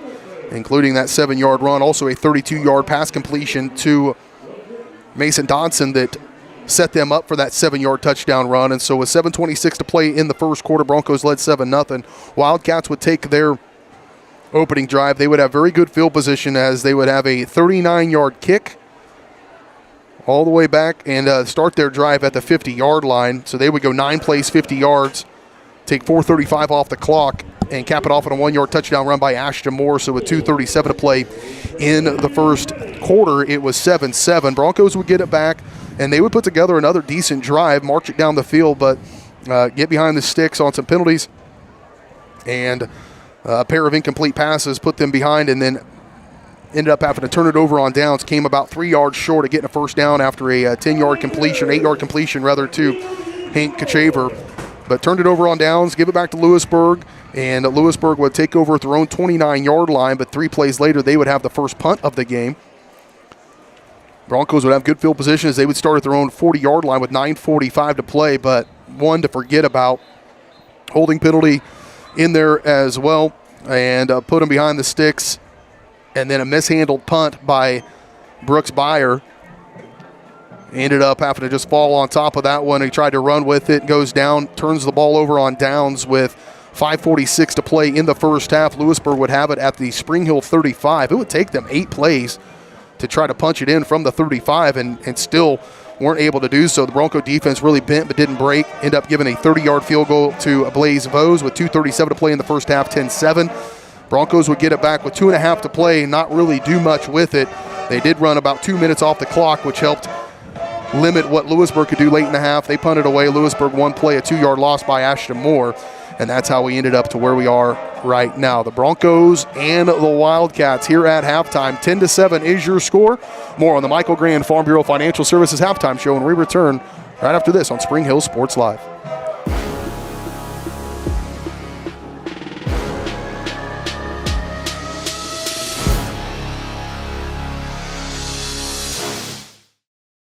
Hi, I'm Katie Casey, and I'm honored to be a third-generation realtor in our Crown Realty family. My dad and grandparents started Crown Realty in 1973, and since then we have grown to become one of the largest brokerages in the Midwest. We now have 8 office locations and over 150 agents covering about 20 counties across Kansas and Missouri. Reach out to us today to experience the Crown Realty difference, where we are committed to treating our agents like family and our clients like royalty.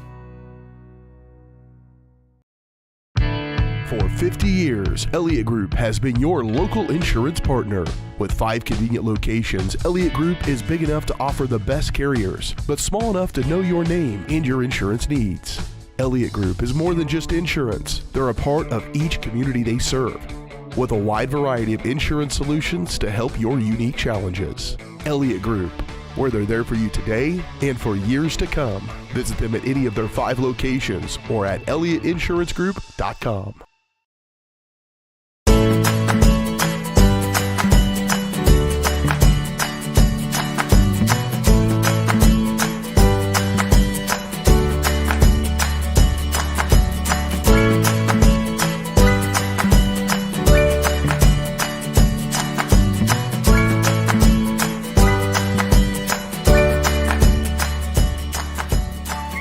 Option Bank community banking at its best.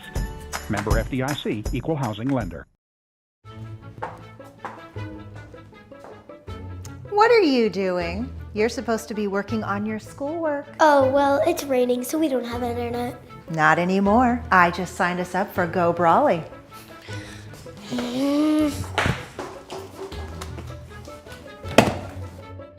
I hate Go Brawley. I miss satellite internet. Go Brawley. You'll love us, but your kids might not. Call us today at 913-837-4678. Hi, I'm Dr. Aaron Stowe with Paola Vet Clinic. We'd like to thank you for trusting us with the care of your pets and large animals. At Paola Vet Clinic, we're proud to be your hometown veterinarians who know and care about your family. We provide cutting-edge diagnostic services, digital radiology, ultrasound, and in-house same-day blood work, chiropractic, and reproductive services. Come in and see us at our new location here in Paola in the Industrial Park with indoor cattle and equine facilities complete with a hydraulic tip chute. With a team of 11 veterinarians, our commitment to this community makes Paola Vet Clinic the vets you can trust.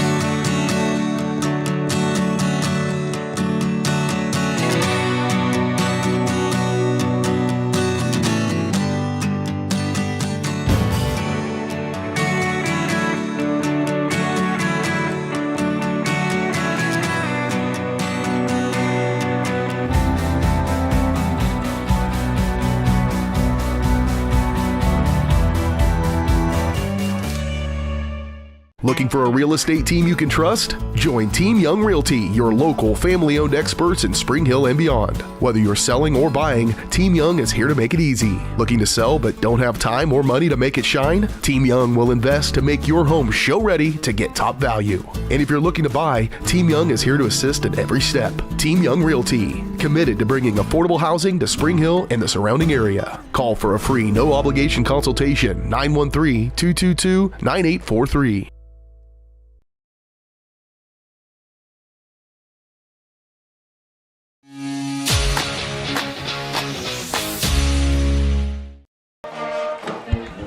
Good look in there at the Lewisburg Marching Band here at halftime on the Michael Grand Farm Bureau Financial Services halftime show. Broncos and the Wildcats in a good one here.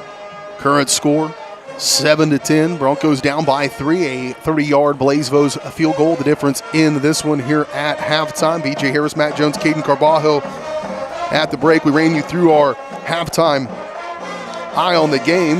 Take a look at a few of the numbers in this one, and the running game, Matt, really between these two running backs, we knew both teams go through their running backs. Last few weeks, both Patrick Stump well over 100 yards rushing. He had 3 touchdowns last week. Ashton Moore last week, 134 yards rushing, 40 yards receiving against Ottawa in the passing game. And tonight, the stat lines for these two running backs, Patrick Stump, and this is unofficial, but I feel okay about it, 10 carries for 16 yards. Patrick just with one negative play. He's got one run that was a negative 1 yard run, but Bronco defense is getting after Ashton Moore. As bad as 10 carries for 16 yards is, Moore right now 9 carries for 12 yards, including 3 negative plays to end the half. He had 3 straight 2-yard losses in the last 3 carries he had in that half. So the Broncos figuring something out there to get behind the line of scrimmage. And so in this second half, Matt, up front, that battle between the O-lines and D-lines, I think, has yet to be determined at this point in the game. And then what other players besides Ashton Moore, Patrick Stump's going to step up and win this game for either one of these teams? I think that's one thing that could benefit the Broncos at the end of the game. I think the quarterback, they both have shown the ability to move and make a big play with their feet and their arm. But I think it's going to be the slot backs and the exterior receivers that can maybe come up with the big play to put this game away. I've got Mason Dotson for 4 carries for 12 yards. And Hank Kochaver with 3 carries for 17 yards and a catch for 9 yards. And then you mentioned Jordan Miller. He's the leading rusher right now for the Broncos at halftime. He has got 6 carries for about 60 yards. And so he's done his part. And that's got to be a season high for him in the running category, certainly by halftime. And so we'll see how that plays into the second half. Got any scores from around the area to update anybody on? Well, Eudora and Paola are tied at 14. Tonganoxie was up 14-0 over Ottawa, and Ottawa came storming back. Tongi still with the lead, 21-14. Girard's up 6-0 over Anderson County. Bonner and Schlegel did not have a score, or it's 0-0. DeSoto 8-7 over Topeka Seaman. Topeka Seaman gave Basel Linwood their first loss of the season last week. And Leavenworth up 14-7 over Holton, which might be a little bit surprising, but Leavenworth is definitely an improved team. And much bigger team as well. This is probably twice the size as far as enrollment between Leavenworth and Holton. But Holton, a perennial power, ended my high school season up there at the banks of Holton Cliff or whatever that thing is they have at their football stadium. I still have PTSD, I think, from it. The Broncos, they are playing their hearts out here tonight. Again, an outright Frontier League championship is on the line. If Broncos at 6-1 can go to 7-1, that means they are an outright Frontier League champions. A couple of years removed from that, where the Broncos did win a Frontier League championship last year. It came down to this game as well, and Lewisburg got the upper hand and won that one in a tight one. But for the Broncos, this second half, you're probably feeling okay about how things, although you've really had a Jekyll and Hyde performance from your offense in that first half as well. Yeah, and the last 2 drives, you kind of want to forget about. The first couple drives of the half were very well done, well executed. Lewisburg made some adjustments, and we need to see if we can make those adjustments back. And Lewisburg's coaching staff has always been really good at making halftime adjustments, so we'll see the chess match as it unfolds this third quarter. Lots of games going on at VarsitySportsLive.com. You can go check out a couple of those games Matt mentioned, Eudora and Paola over there, as well as Ottawa, Tonganoxie at VarsitySportsLive.com. And be sure to check that out as well as the weekend rolls on. We'll have our matchups for the first round of the playoffs, and we'll bring that information to you. Be sure to check out our social media information, and be sure to go to VarsitySportsLive.com to keep up to date with everything we've got coming your way here on the Varsity Sports Live Network. 10-7, your halftime score. Broncos down by 3. Second half coming your way next on Spring Hill Sports Live, presented by Strode Orthodontics.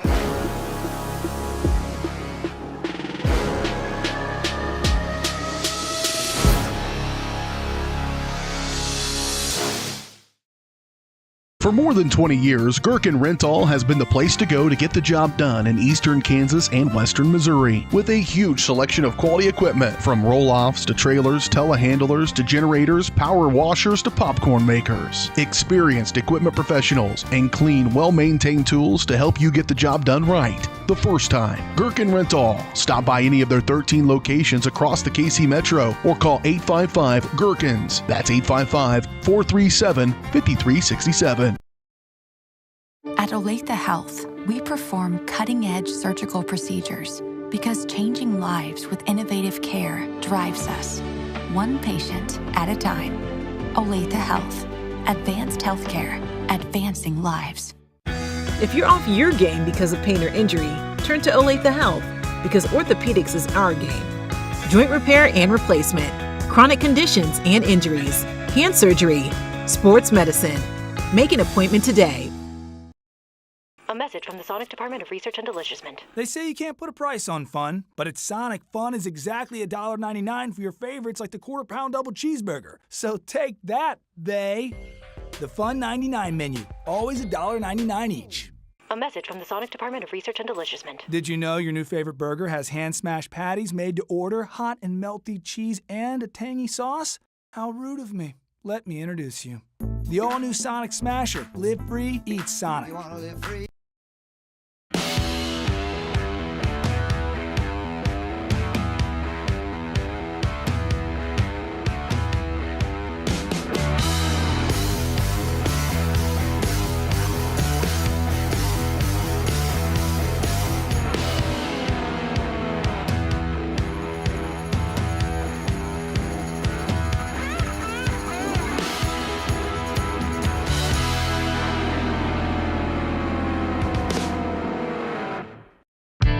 For 50 years, Elliott Group has been your local insurance partner. With 5 convenient locations, Elliott Group is big enough to offer the best carriers, but small enough to know your name and your insurance needs. Elliott Group is more than just insurance. They're a part of each community they serve, with a wide variety of insurance solutions to help your unique challenges. Elliott Group, where they're there for you today and for years to come. Visit them at any of their 5 locations or at ElliottInsuranceGroup.com.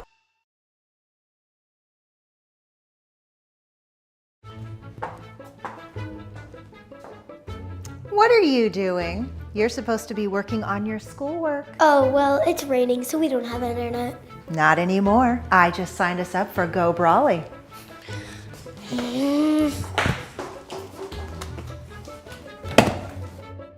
I hate Go Brawley. I miss satellite internet. Go Brawley. You'll love us, but your kids might not. Call us today at 913-837-4678.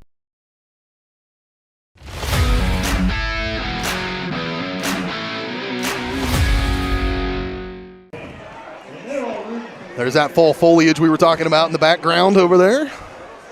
Beautiful as the sun was setting. It's dark out there now.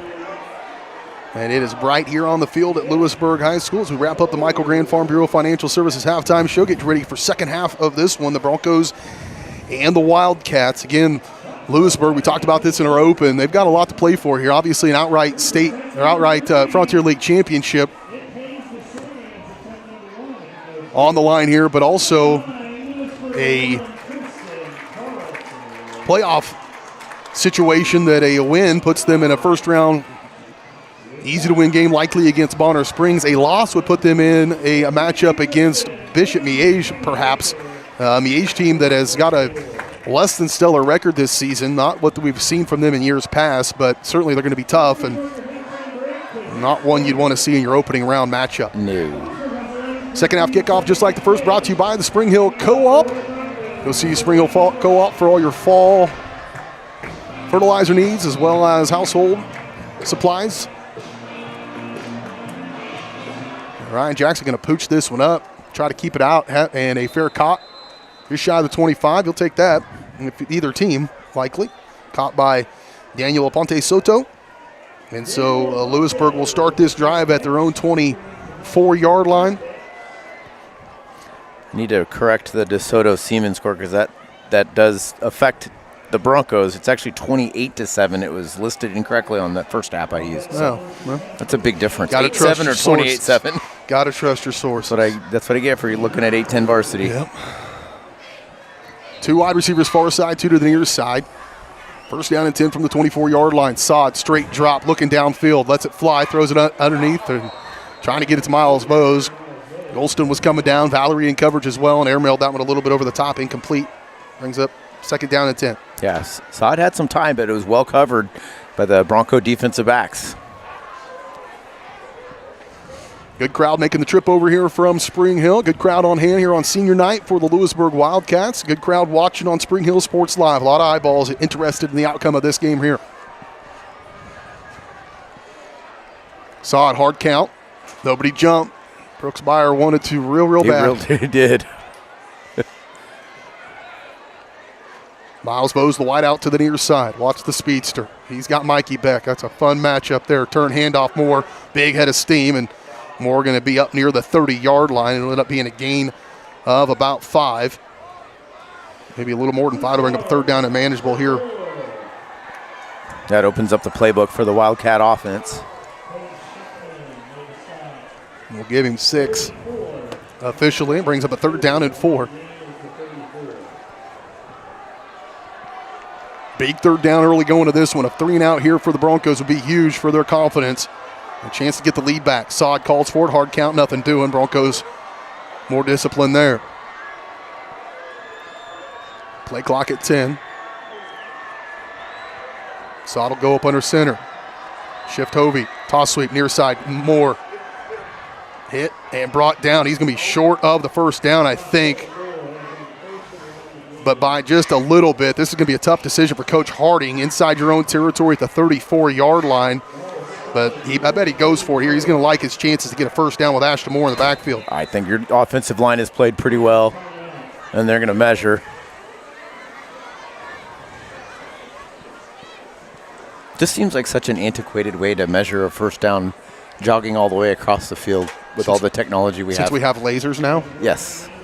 But, hey.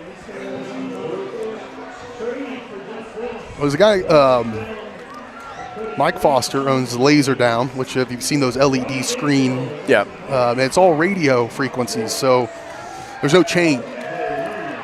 It measures the distance from where the down marker is to where the other marker is, and they can move it, and you can actually have that all the way down to like 4th, and it says inches, but it'll say like 6 inches. Perfect. So you know exactly what it is, but it didn't solve that problem as far as like, I think it's just a laser at the end that shoots out across there. I don't know. Did we just invent something that could revolutionize officiating? We should get right on it. You know what laser stands for? I've been dying to use this one on the air. Nope. Light amplification, stimulated emission radiation. We believe you. They'll run up to the line of scrimmage here, and a 4th down and very, very short. Got to wait for the chains to get set. They have not done so yet. White Hat's all over that. Still probably ought to let them get set. And they will go ahead and roll it. 4th down and short. Sod, turn, handoff, Moore. Bottled up, but he's got the 1st down now, nearly breaking through. That is where that can get real dangerous. Right. A 4th and 1, he picks up 10. That'll definitely help his rushing average. And, the Broncos had everybody within a foot of the line of scrimmage. That's what you got to do on a 4th and short play like that. Nearly busted through to the 3rd level, which was non-existent by that point. And up to the 45-yard line, a 1st down and 10 for Lewisburg. They needed all of it.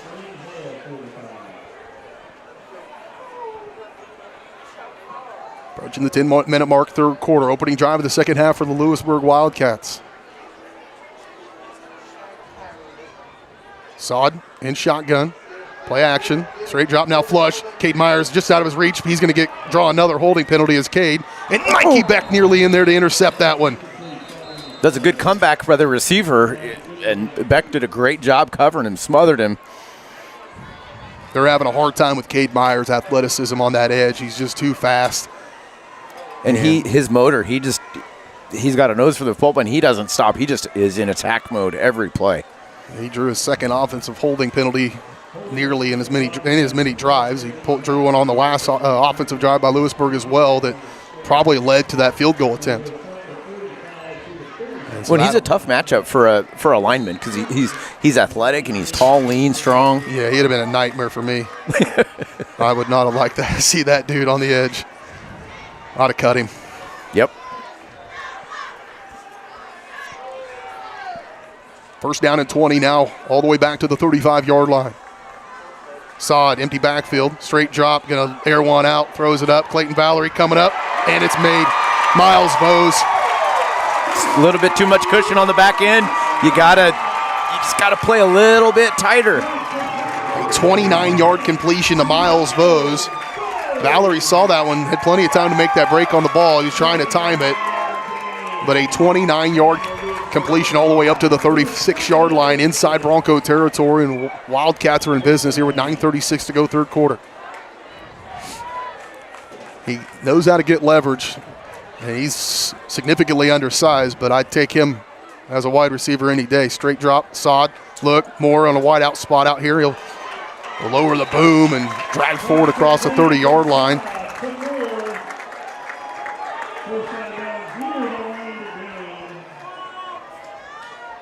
I like when adults yell at children that they are flopping. Well, theater's always looking for talented young people. So a 9-yard gain on the pass completion. 2 more. It's 38 yards in passing here for Sod in the last 2 plays. 2nd down and 1. Quarterback keeper near side. Sod trying to pick his way through, and he does. And bumped out of bounds inside the 20, inside the 15-yard line.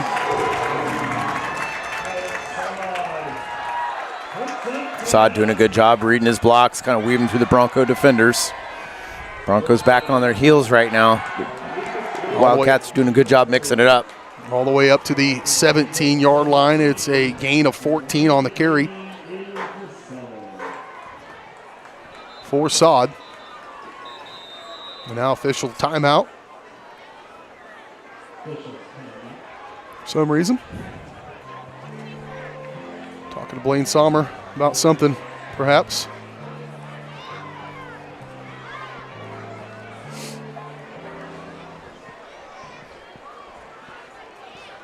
Not sure why.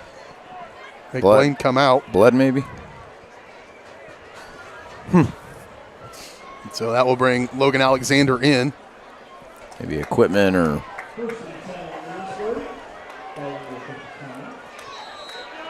First down and 10 for the Wildcats from the 17. Moore on the carry, just off the right side of the line. He'll drag forward, penalty flag over on that far side. Legal procedure, legal shift going to be called against Lewisburg. Just getting ready to say the Lewisburg offensive line starting to take charge, but... Somebody was lined up or moving at the snap. So it'll be a 5-yard penalty it'll bring up a first down and 15 now it's a 5-yard illegal shift. Ball placed at the 17-yard line.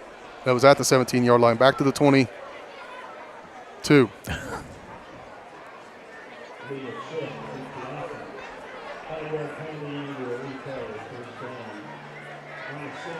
Goodness. So I don't know why that was confusing. Me neither. There's these handy-dandy white stripes that go all the way down that you can tell.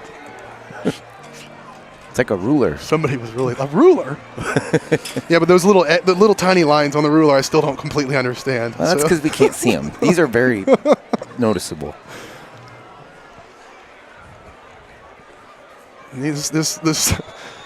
This board needs to be 7/8. It's just going to be on the line. That's why the kids always fight over the rulers with the fractions on them. 5-yard penalty.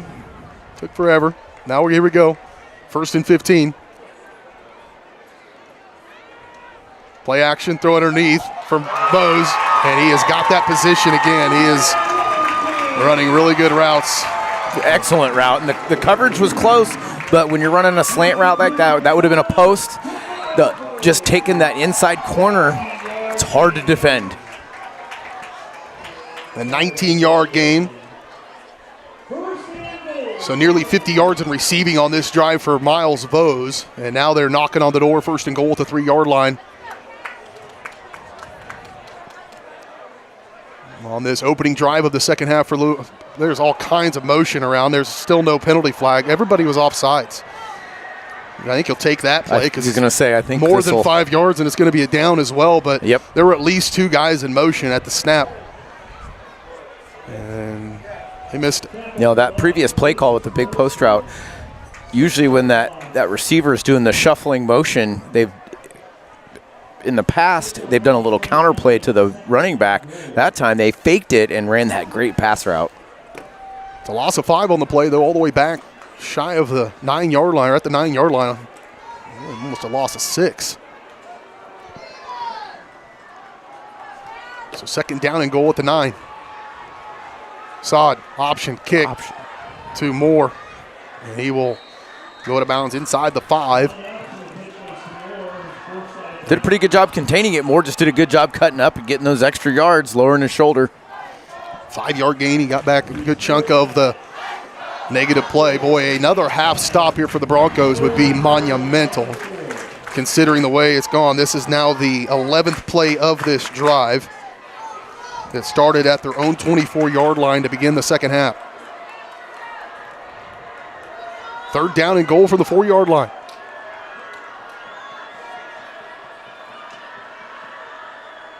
Bootleg, near side, Sod. Logan Alexander's trying to track him down, the big fella, try to get another big play and weak.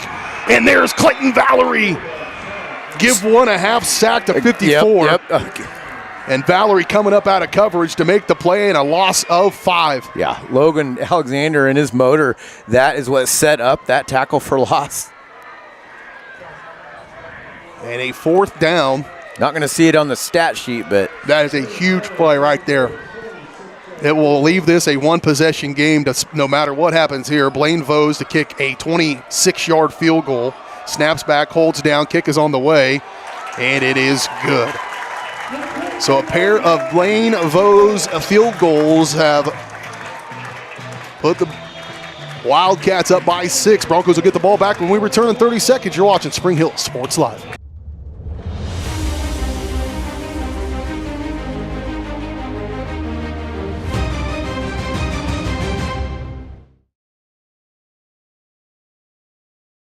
For more than 20 years, Gherkin Rental has been the place to go to get the job done in eastern Kansas and western Missouri. With a huge selection of quality equipment, from roll-offs to trailers, telehandlers to generators, power washers to popcorn makers. Experienced equipment professionals and clean, well-maintained tools to help you get the job done right the first time. Gherkin Rental. Stop by any of their 13 locations across the KC Metro or call 855-GHERKINS. That's 855-437-5367.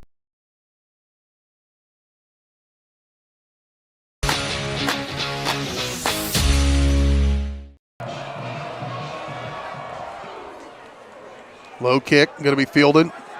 Rivers had a chance at it. Now Dodson will take it.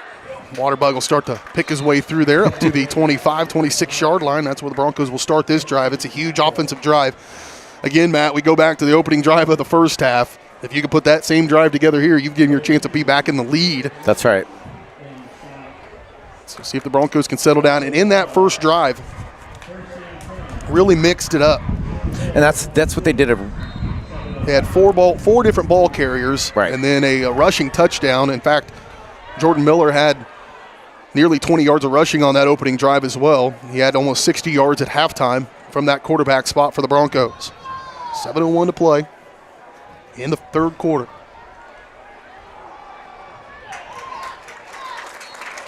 Not a bad gain on first down, but 2 or 3 yards. May limited Stump, I mentioned that in that first half, to 10 carries for 16 yards. And he'll pick up almost 4 yards on first down here. We'll give him 3.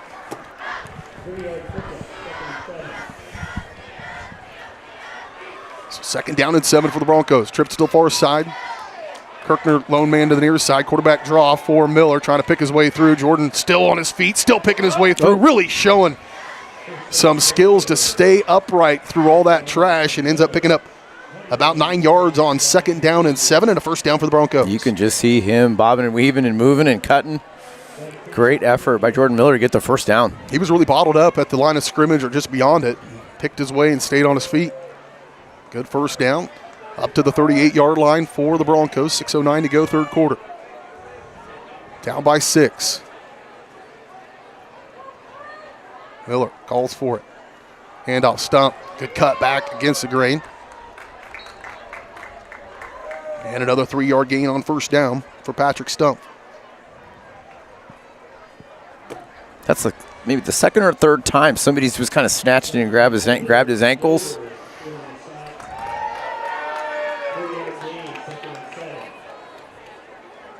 I didn't hear what they were cheering about. Something. I'm spinning plates here as it is.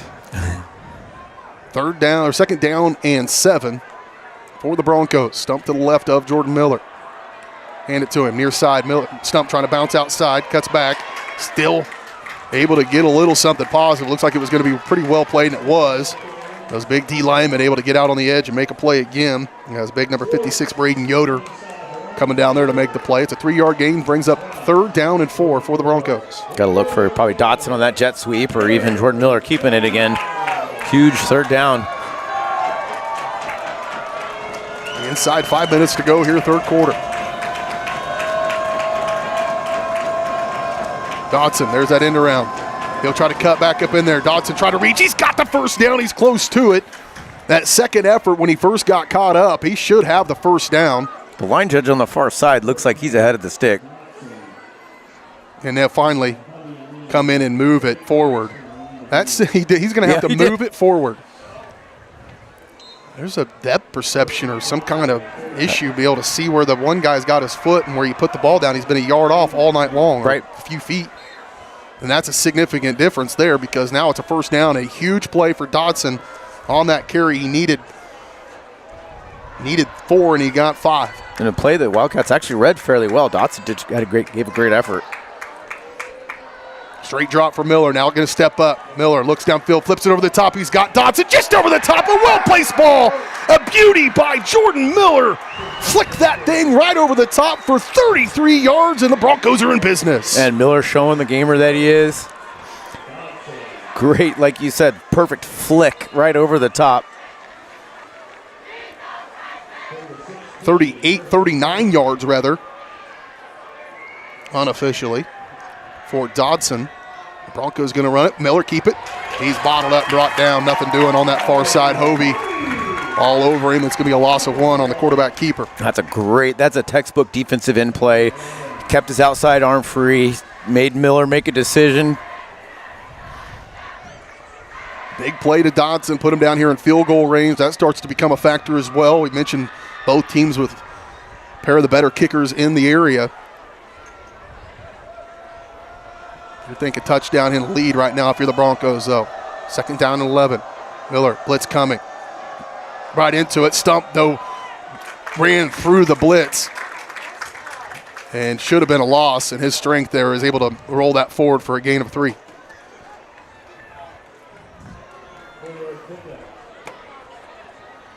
That was a really well-called defensive play because they blitzed right into that dive. They really did. That was all Stump just squeezing something out of there.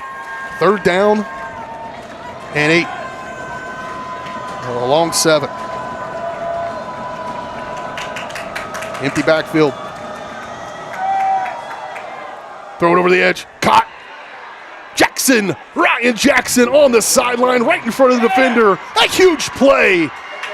Really well-timed pass from Miller. That was superb, and we were looking right down the barrel of it. Nice job, Caden. All the way up. Now they're knocking on the door. Turn, handoff. Patrick Stump trying to rumble forward. He's got Wingirter behind him. How about it?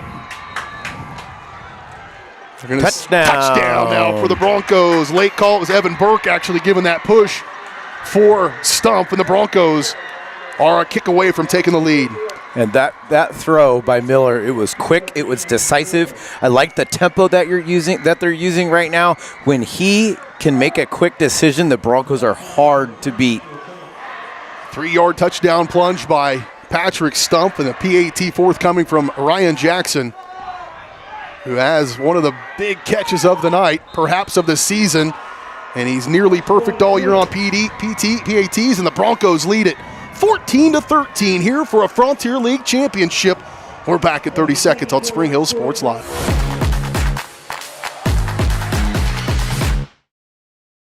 Are you looking for a trusted heating and air conditioning contractor? Look no further than Comfort Designs, Spring Hill's Heating and Air Conditioning Company. Comfort Designs Heating and Air has 100% NATE certified technicians who are friendly, knowledgeable, and ready to help.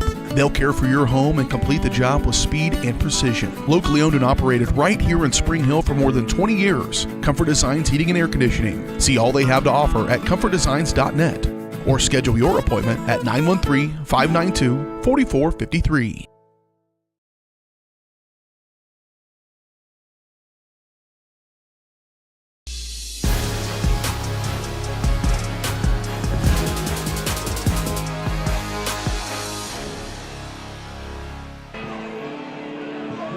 Happy student section across the way from us. Broncos getting ready to kick it away. Ryan Jackson. 10 play.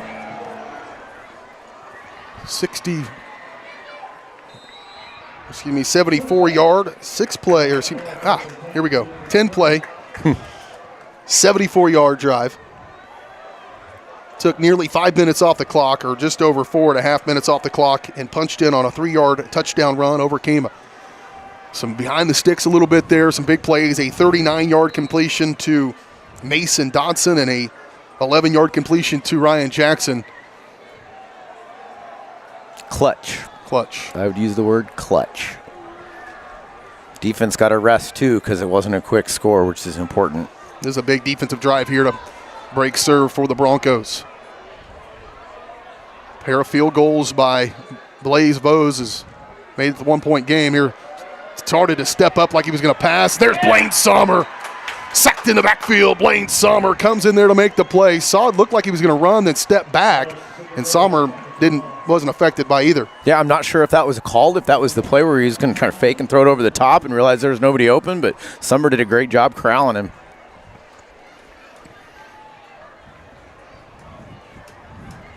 So a loss of 1 on the run by Sod. Brings up 2nd down and 11. Got to watch number 11. He's the guy for Lewisburg. When they get in a pinch, he goes across the formation, does Bose. They hand it off to him. Speedster. Track down. Is that Cade Myers on the play? Huge play by Cade Myers. You're not going to run away from 11. 11 on 11 right there. And that Valerie may be in on that maybe as well. Valerie. I couldn't quite tell. Yep. It was somebody with a 1 in their jersey. Yep. Clayton Valerie coming down to make that play from the safety spot. Yep. Second leading tackler on this team. Valerie has been a factor on the defensive side. Just about single-handedly beat Eudora. No gain. And knowing how big of a 3rd down this is, maybe some personnel getting switched out there as well. Broncos going to have to call a timeout. So a timeout, we will take it along with them. 14-13, Broncos a good one here in Lewisburg.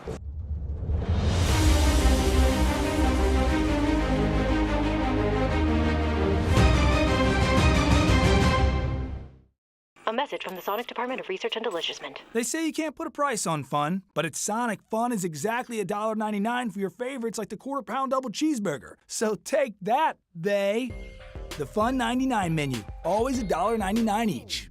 A message from the Sonic Department of Research and Deliciousment. Did you know your new favorite burger has hand-smashed patties made to order, hot and melty cheese, and a tangy sauce? How rude of me. Let me introduce you. The all-new Sonic Smasher. Live free, eat Sonic.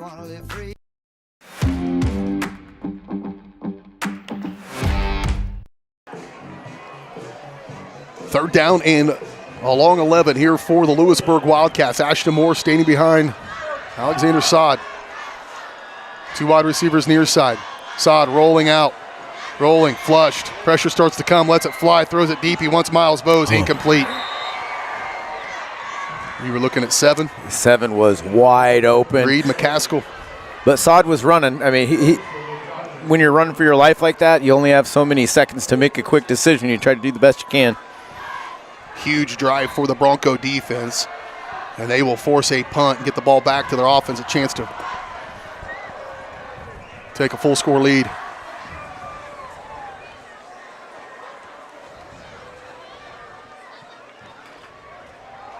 A lot of great punt. Broncos are going to have excellent field position well inside Lewisburg territory. See Coach over there yelling. Get away from it. Get away, get away, get away. So Spring Hill will start inside the Lewisburg 50 as this drive will start at the 43-yard line with 1:22 to play in this third quarter. Broncos trailed 10-7 at halftime. Blaze Bowe's field goal made it 13-7 in the last drive. Broncos go down the field and score, force a 3-and-out, and they're right back out there offensively with a short field. Really a chance to break this one open here for Spring Hill and get into the driver's seat for a Frontier League championship. Handoff, stump. Nobody is moving Braden Yoder off of where he is located. No, but he didn't hit anybody until about 2 or 3 yards down the field. So again, there's just enough offensive line surge. 2-yard gain for Stump. Bring up 2nd down and 8. Broncos have to be careful that they're not getting a little too conservative because they still have a ton of games to play. You know, you don't need to go crazy with the football. Stump in the backfield. Hand it to him. Left side, good bump. Bounce outside. And then finally help comes. Late whistle. Goodness. Forward progress stopped for quite a while. He does get it across the 40-yard line. It's a gain of 3. We'll call it 2 to bring up a 3rd down and 6.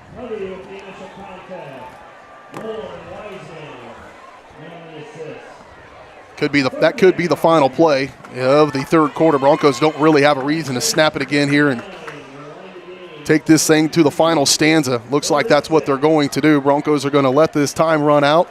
It's there was about a 20-second difference, and they reset the play clock. So we've got a 1-point game here in Lewisburg with all the marbles for the Frontier League in football, one of the traditionally impressive conferences in the state of Kansas, and that title will be determined over the next 12 minutes when we return for the 4th quarter of this one. Broncos with the ball in the lead. When we're back in 1 minute on Spring Hill Sports Live, presented by Strode Orthodontics.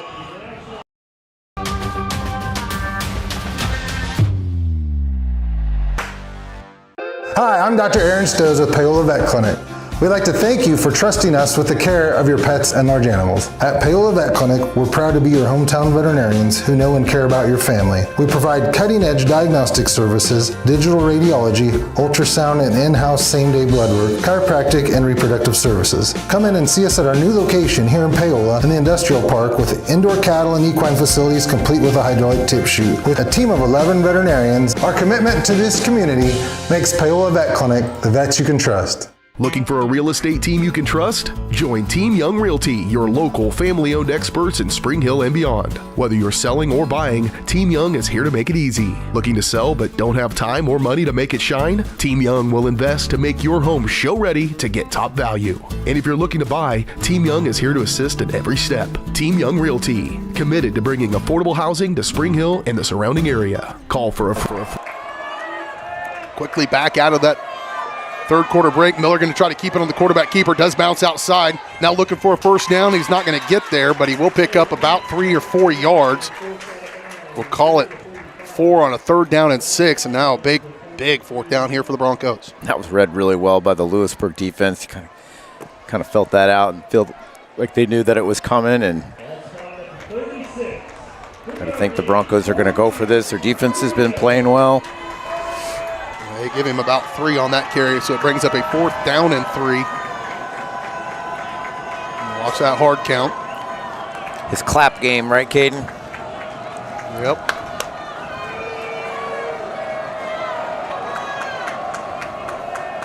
They'll go on it. Stump, handoff. Patrick Ford, 1st down across the 30-yard line. Finally able to put his foot in the ground and get upfield. And he needed 3. He gets 6, and it's a 1st down for the Broncos on 4th down. And you have to feel they were waiting for that hard count, so they were back on their heels just a little bit because then they couldn't be too aggressive. Perfect time for a call for Stump. Clutch 1st down. Big one there for the Broncos. Right back to the line of scrimmage for Spring Hill. Handoff. Stump starting to get ahead of steam. Big body starts to become a big problem late in the game, and 27 starting to roll a little bit. Biggest run of the game for him by far, 8 yards on 1st down. Then I bring up a 2nd down and 2. And big body for Stump, big body for that offensive line too. Eventually the size of those big beefy linemen, that takes a toll on a defensive lineman play after play after play. 2nd down and 2. Don't need to get in a hurry now if you're the Broncos. Blitz coming. Handoff, Stump. He'll go right where that blitzing linebacker was at, able to get the 1st down a little bit more. Picks up 4 yards on 2nd down and 2, and a 1st down again for the Broncos. Just shy of the 15-yard line up to the 16 is where the ball will be placed. Stump going to get a break. Kachaber comes into that slot spot. 1st down and 10 for the Broncos. Dodson, toss it to him. Dodson trying to pick his way back against the grain. He'll fall forward across the 15 for a modest gain of about a yard. So they read that play pretty well. He just did a good job getting back to the line of scrimmage and gaining a yard. Yeah, but he gives you something that is not always that easy to have, and that's the thought that every time he touches the ball, you almost think maybe he's going to break one.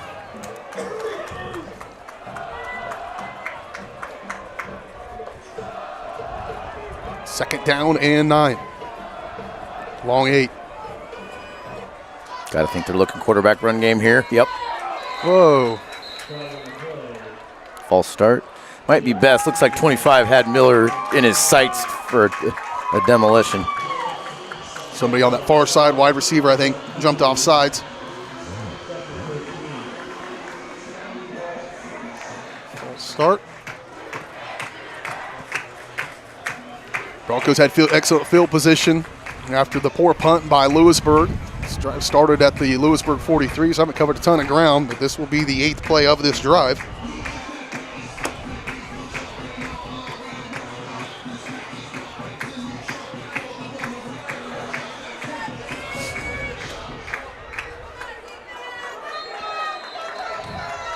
They're going to call timeout. Broncos are going to use their second timeout, correct? Yep. It's an important drive. You need to make sure you got what you want. Timeout taken by the Broncos. We'll take it. We're back in 30 seconds on Spring Hill Sports Live.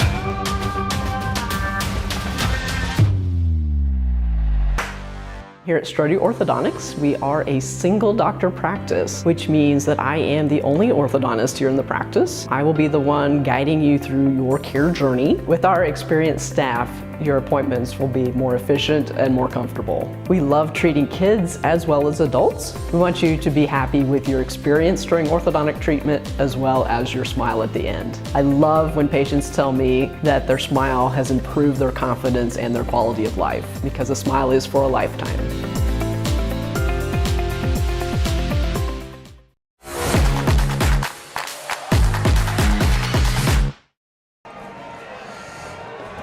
(14-13) Broncos. Chance to take a full score lead if they can punch one in here. 9:42 to go in the ball game. This has been a gritty team all season long, and they're digging down in that book of spells right now. Pass, Miller throwing it to the corner, jump ball, wanting Kirkner. No, incomplete. Trying to find a call.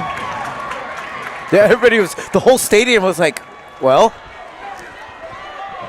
So incomplete, must have been out of bounds. He made that catch. Yeah, he made the catch, but the referee was waving towards the sideline, so. Gutsy play call there on second down and long. Now you're at third down and long here for the Broncos. Just got to get half of it. Crowd starts to get into it here in Lewisburg. Miller, straight drop, screen pass, stump over the head of him, and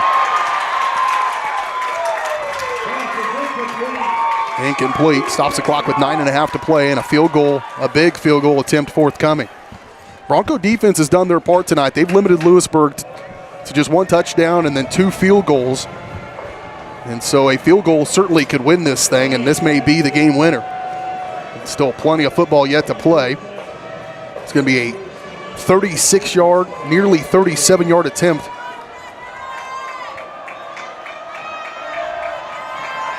By Ryan Jackson. Snaps back, holds down, kick is on the block. Blocked. Lucas Schwartz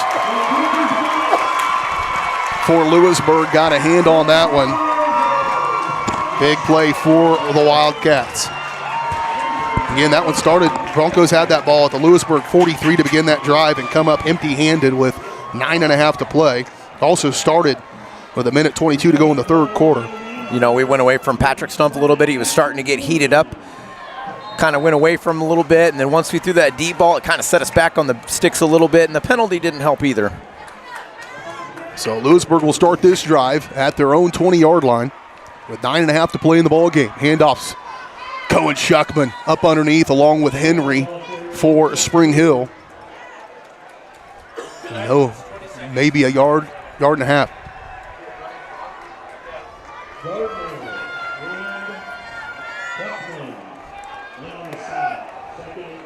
Bronco defense needs to continue to be stout. They forced a 3-and-out on the last possession. Number 11 is the one that could take it to the house at any time. Sod, straight drop, plenty of time. Henry's going to punch through there. Now he'll let it fly. There's number 11.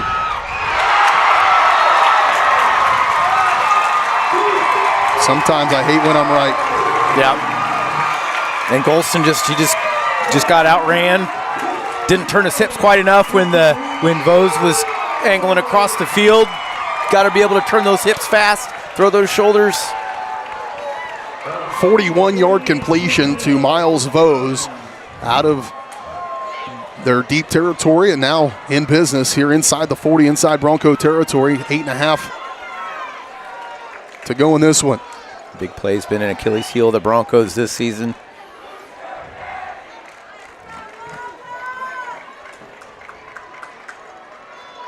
Sod, call for it, option, read. Summer tracking him down, got a hold of a little bit, able to bust out of there was Sod. He'll get across the 35, up inside the 35, gain of about 5 on the carry for the quarterback. It'll bring up a second down at 5. Summer was getting there, but slowed him down. Just out of his reach.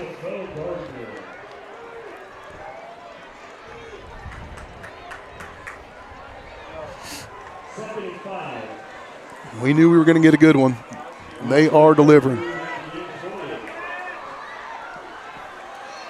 Mikey Beck, the freshman, against the senior wide receiver in Miles Vose on that far side. Handoff, Morris, bottled up. Brooks Byer, along with Clayton Meek in there on the mix.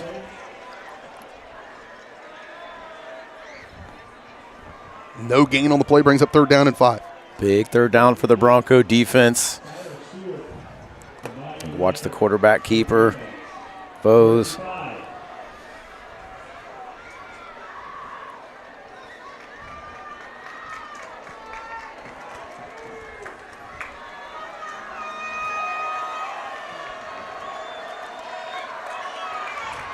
Third down and 5. Sod, straight drop, flips it out. Miles Vose, one-man wrecking crew. Great pitch and catch by the Wildcats. Bronco defense just couldn't quite get in his face quick enough. Inside the 25 up to the 24-yard line. Gain of about 10 on a 3rd and 5. Time starts to become a little bit of a factor for the Broncos.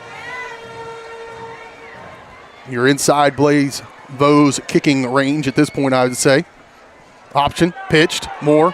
Played well by the Broncos defense. Bo Gardner turned back inside for Spring Hill by Cohen Shuckman. Bo brought more of that than he wanted to probably on that play. So. Loss of 2, though, on the play on the run by Moore. Well played by the Bronco D. Offensive, playing the option on defense is all about assignment football and being where you need to be.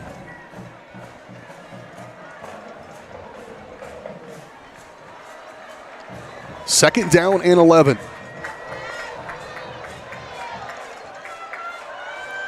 Vose was in the backfield. He'll shift now into a slot spot. They're just trying to get bad matchups for him. They got it. Flip it outside. Completed. 2 more. Great tackle. Nice tackle in the open field by Golston to come up and make that one. If he does it, that's a touchdown. Right. I think that's where Golston is most successful, when he's able to play the short passing game and the runs. Gain of 4 on the completion brings up a 3rd down and long 5, short 6. They need to get past the 15-yard line to about halfway between the 15 and the 14 to get a first down.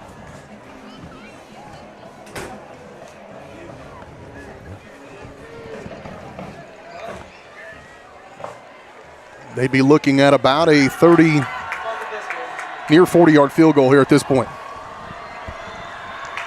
Hard count. Now a timeout going to be taken by Coach Harding. Well-placed timeout. Big play. 5 minutes to go in this one. It's coming down to the wire here tonight on the final night of the regular season in a Frontier League to be determined. We're back in 30 seconds on Spring Hill Sports Live.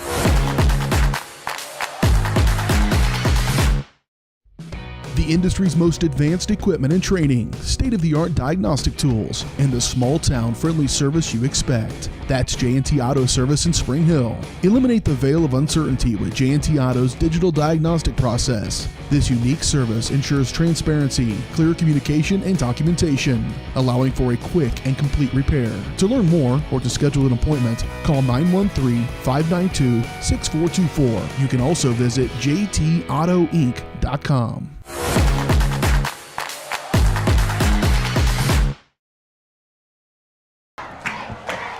(14-13) Broncos clinging to a 1-point lead.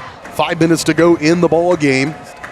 Lewisburg with the ball on a 3rd down and a long 5 from their own or from the Spring Hill 20-yard line. Saad looking to pass. Throws underneath. It's batted down. Intercepted! Intercepted by the Broncos! Clayton Valerie's 2nd pick of the game. And the Broncos, a huge defensive stop inside the 5-minute mark. A deflected ball at the line of scrimmage. Didn't get who got that. It was it might have been either Cade Myers or, because Cade's over there celebrating, so. Well, he was going to celebrate regardless, I think. That's possible, but he's jumping up and down. He's pretty fired up, so. What a play by the Bronco defense. Got to finish now offensively. Still plenty of time on the clock. Student section more than into it. On a 3rd down and 6, deflected at the line of scrimmage, and then a Clayton Valerie type play to make the interception. Diving interception. Get first downs if you're the Broncos. Stump, turn up inside. Good run on 1st down. We'll take it. Let's let those big boys just follow them. Let them dig their feet in. Their specialty is run blocking.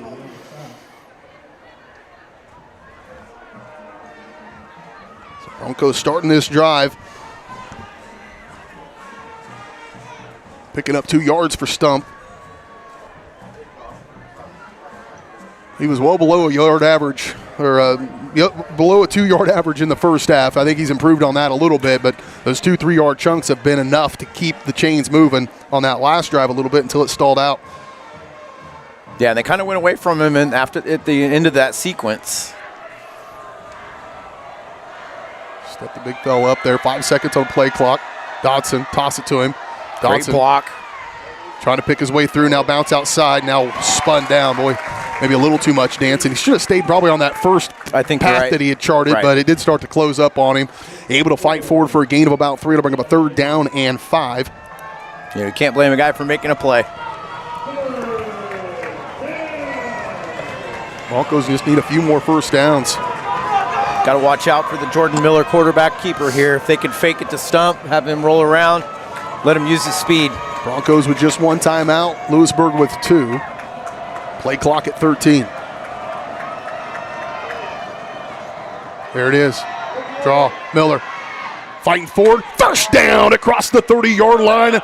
A huge play by Jordan Miller, who's had a breakout game tonight on the ground and has really been the general for this team. It's not always been pretty. There's been a couple of drives to forget about, but there have been a couple of them that have been the best of the year for the Broncos offensively.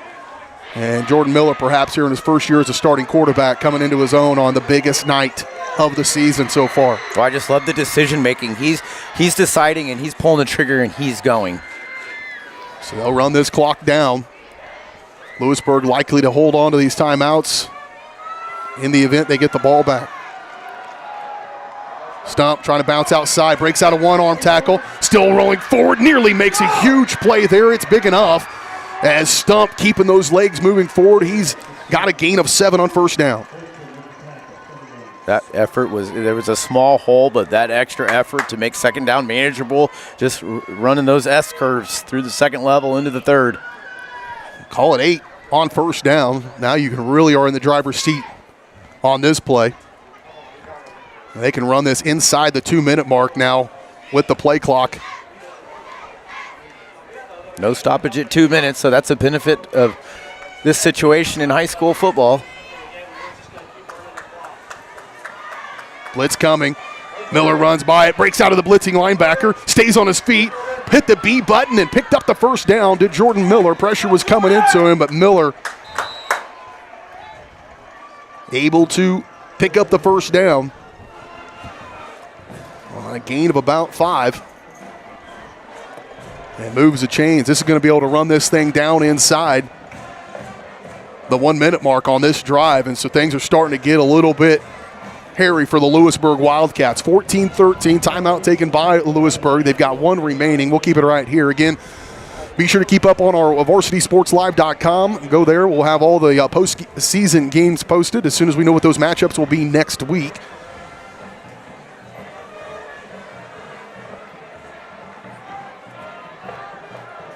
Volleyball postseason starts tomorrow.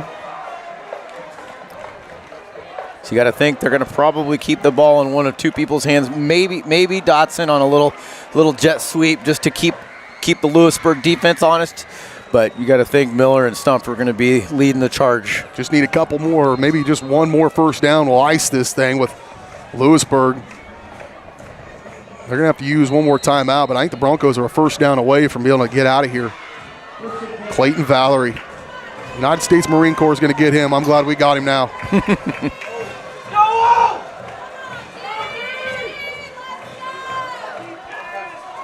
Dotson will go in motion. Hard count. Free 5. Free 5 for the Broncos. There you go, Caden. Once again, Jordan Miller's clap game. Drawing the offsides. When you're in this position where you're just needing to get first downs, that is a huge play and a tough one for Lewisburg. Spring Hill Broncos. Couple of snaps.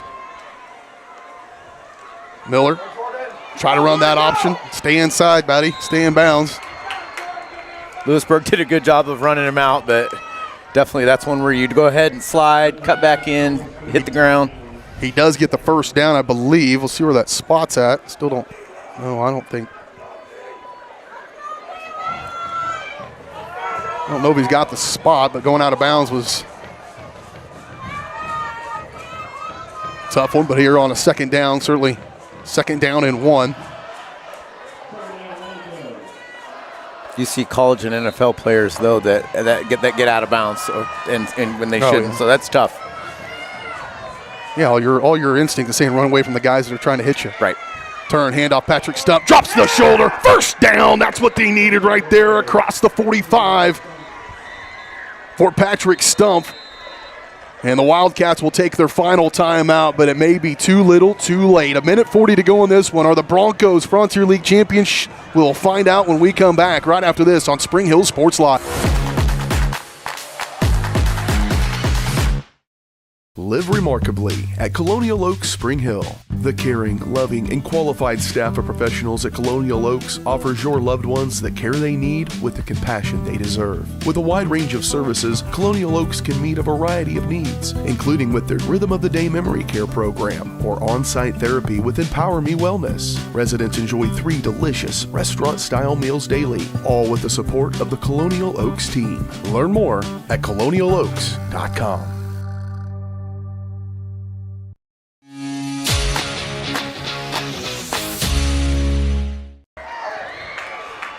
Another good look in at the student section. They've been loud and proud here tonight. Plenty to cheer about right now. Cheer hard, cheerleaders and students. Cheer hard. We've got a great audience watching at home, too. Hopefully some people jumping up and down on their couches all over the place.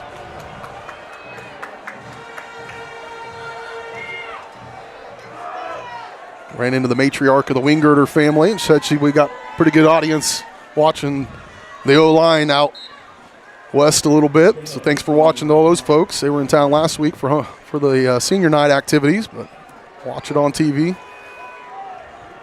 Victory stance for the Broncos. Clayton Valerie, that interception, just Johnny on the spot. He's now ended 2 games this season with an interception, 1 in the end zone against Eudora in overtime to ice that one.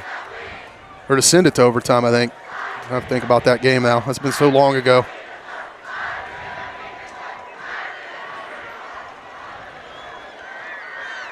You just cannot say enough, Matt, about the grittiness. That's the word we used after, I think, week 3. We're like, this is just kind of a gritty team. And I can tell you right now, 7-1 Frontier League champions, the people in white out there, the only ones that truly believe that was going to happen this year. 100%. And that's like we said at the beginning of the game.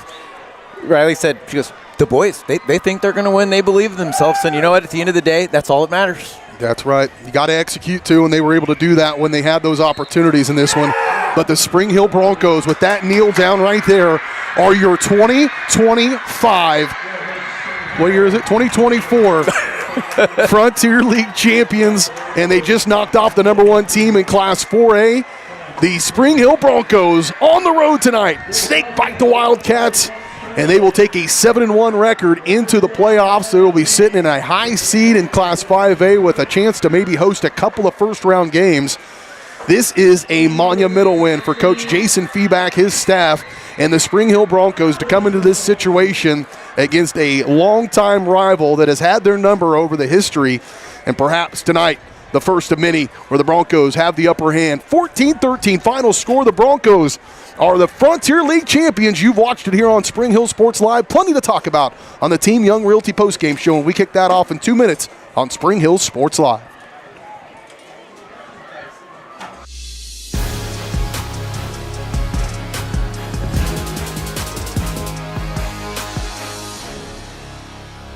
Looking for a real estate team you can trust? Join Team Young Realty, your local family-owned experts in Spring Hill and beyond. Whether you're selling or buying, Team Young is here to make it easy. Looking to sell but don't have time or money to make it shine? Team Young will invest to make your home show-ready to get top value. And if you're looking to buy, Team Young is here to assist in every step. Team Young Realty, committed to bringing affordable housing to Spring Hill and the surrounding area. Call for a free no-obligation consultation, 913-222-9843.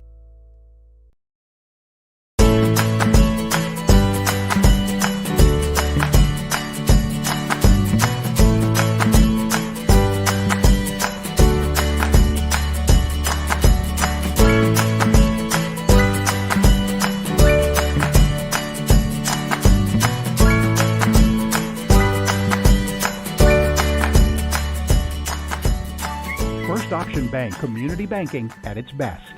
Member FDIC, equal housing lender. Make your brand soar with Skylark Printing in Spring Hill. Family owned and operated, Skylark Printing has been helping businesses rise above the noise for over 25 years. They use top-of-the-line commercial printing equipment and American-made materials to create premium quality products at competitive prices.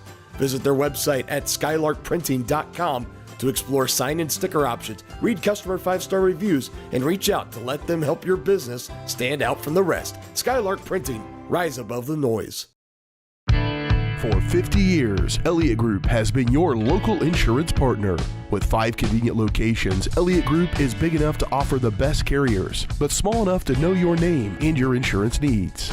Elliott Group is more than just insurance. They're a part of each community they serve, with a wide variety of insurance solutions to help your unique challenges. Elliott Group, where they're there for you today and for years to come. Visit them at any of their 5 locations or at elliottInsuranceGroup.com. Here at Strode Orthodontics, we are a single doctor practice, which means that I am the only orthodontist here in the practice. I will be the one guiding you through your care journey. With our experienced staff, your appointments will be more efficient and more comfortable. We love treating kids as well as adults. We want you to be happy with your experience during orthodontic treatment as well as your smile at the end. I love when patients tell me that their smile has improved their confidence and their quality of life, because a smile is for a lifetime.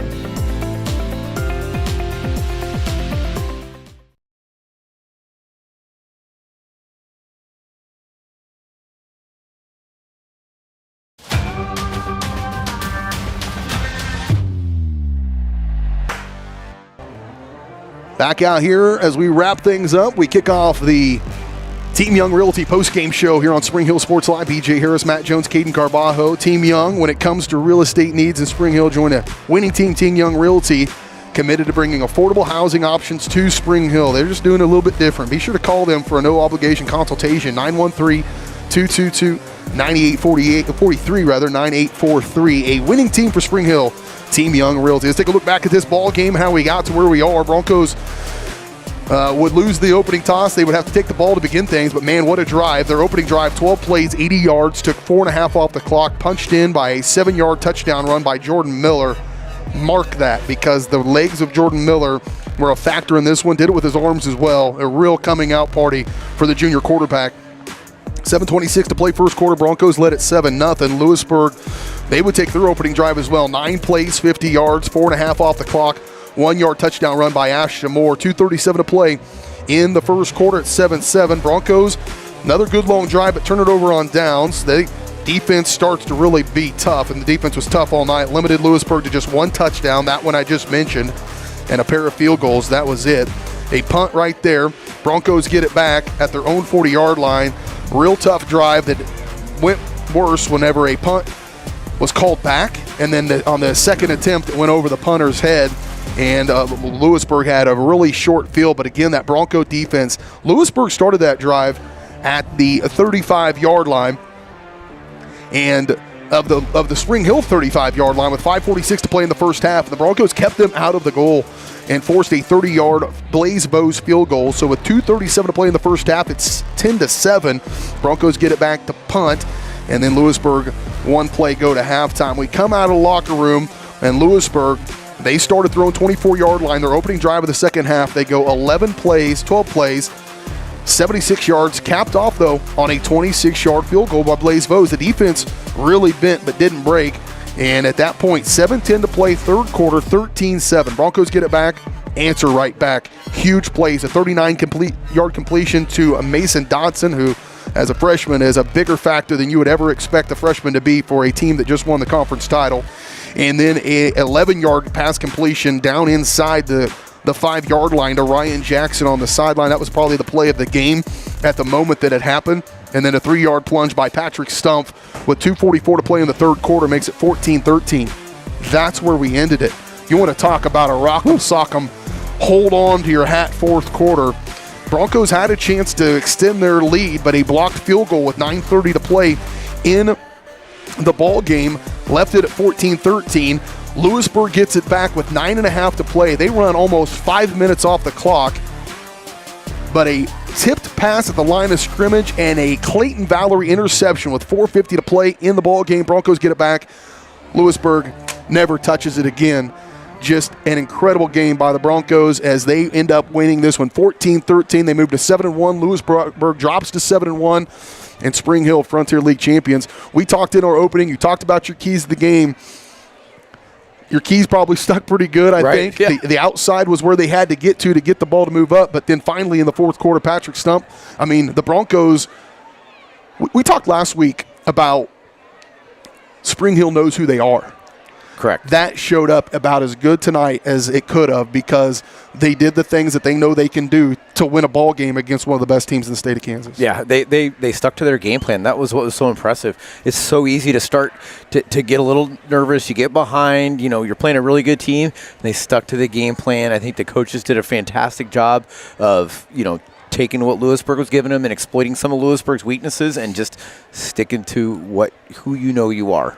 Still some games under action, so don't necessarily know the playoff scenario, but we'll take one final time out here on the Team Young Realty postgame show. We'll come back. We'll talk about where we might be next week. Wrap things up here from Lewisburg. Broncos win it tonight, 14-13, and move to 7-1 on the year.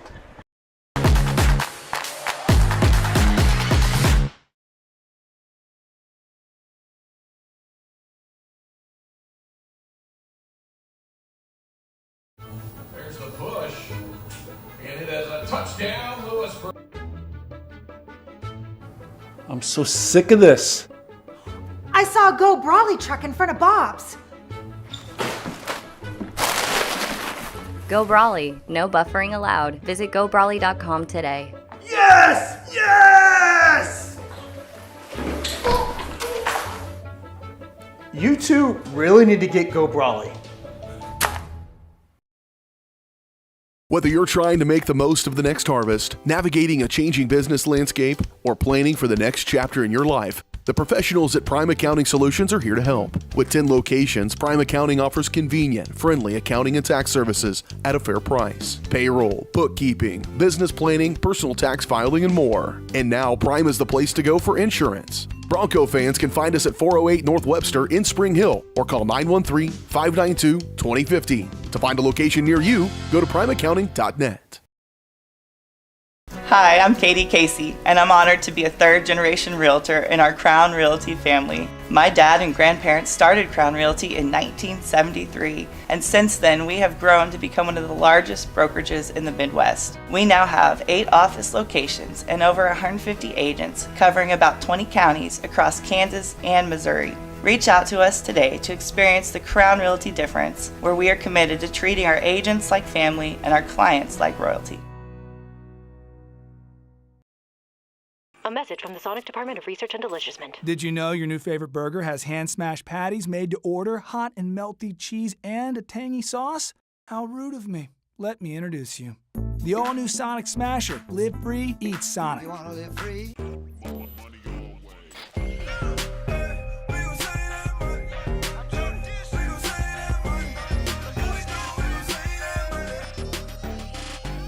The Fun 99 menu. Always $1.99 each.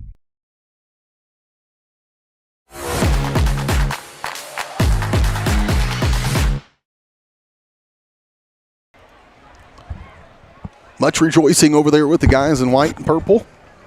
The purple and white guys not as nearly as rejoiceful, but a hometown Spring Hill fans over there joining their guys, celebrating a Frontier League championship here tonight. Broncos win at 14-13 in a good one. Have to hold on and hold off the Lewisburg Wildcats for a complete fourth quarter with no score to get the win here tonight over Lewisburg, 7-1. Looking at the 5A playoff situation, looking like the Broncos, they were sitting at 4 coming in here. All the teams ahead of them likely going to win, and the Broncos win as well, so they'll stay at 4. And so what's 4 play? 13. So probably either J.C. Harmon or Blue Valley Southwest. Valley Southwest has been a nemesis of ours over the last couple of years, but they're struggling this year. They lost a ton of seniors, and it kind of depends who, if they won or if Harmon won or lost. So we'll just have to kind of stay up late tonight or look first thing in the morning, which I do anyway. So. Yep, he'll be up bright and early. Matt will be probably riding his bike cycle somewhere around town or something. But the Broncos, they took care of what they needed to take care of today, and they probably hit a big goal of theirs, which is to win a Frontier League championship. Right. And like we said just a moment ago, I don't think anybody but the guys that are out there probably truly believe they could go out and get this one, but they did. And it's awesome that the Spring Hill Broncos able to get this win. A Clayton Valerie interception to ice it, and the team getting a couple of first downs. Patrick Stump's legs picking up those first downs along with Jordan Miller. Man, Jordan Miller, Matt, we'll wrap up here, but you got to be pleased with the way the juniors really maturated through this year from game 1 to game 8. Different quarterback. Oh, huge, huge. You could tell the coaches were very cautious with him moving through the season, but I think tonight they said, okay, we need you. We need your athleticism. Let's cut you loose. So the Broncos will be into the 5A playoffs next week. We'll have that game for you here on Spring Hill Sports Live. We'll follow the Broncos as long as they will allow us to do so and get into the playoffs. But the Broncos win it here tonight, 14-13, 7-1 on the season. Frontier League champions outright as well as they win one on the road here. Thanks for all of our sponsors for helping us bring this regular season action to you all year long. For Caden Garbajo and Matt Jones, I'm BJ Harris saying so long from Lewisburg. Your Broncos are the 2024 Frontier League football champions.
From the gridiron to the hardcourt, the pitch to the mat, don't miss any of the action.